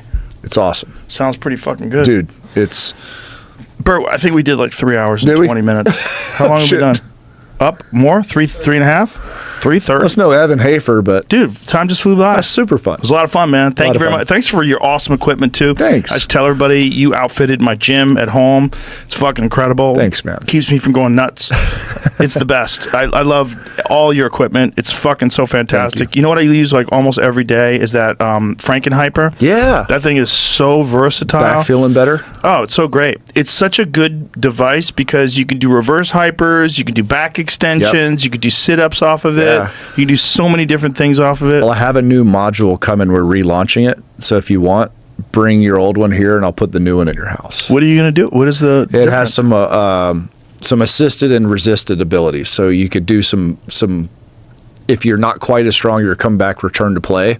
So there's some different stuff that you could do with it. I'll show you. Oh, okay. It's Well, gonna be you're cool. very innovative, man. Your stuff is Thank really you. cool. It means a lot. And you've also outfitted the whole UFC PI center. You go there, it's all Sorinex shit. It's cool. Whenever trying, man. Whenever I go to a gym and I see Sorinex, it makes me feel happy. It's cool. I appreciate it. It makes. I'll be honest. It makes me feel really happy when I see you wear Sorinex shirts. It's like, man, that's dope. Like, I appreciate My that. pleasure, brother. Thank you. All right. Website? Sorinex.com. Sorinex.com. There it is there's of the UFC PI. there's the That's all PI. Sorinex equipment. Social Yeah. media. What's your Instagram? I'm if people wanna Bert follow Sorin. you? All right. And there's the new machine, the X Factor, that Yeah. we just got today here at the studio. All right, my brother. Thank you Thanks, very much. brother. Thank you, Appreciate Joe. All right. Bye, everybody.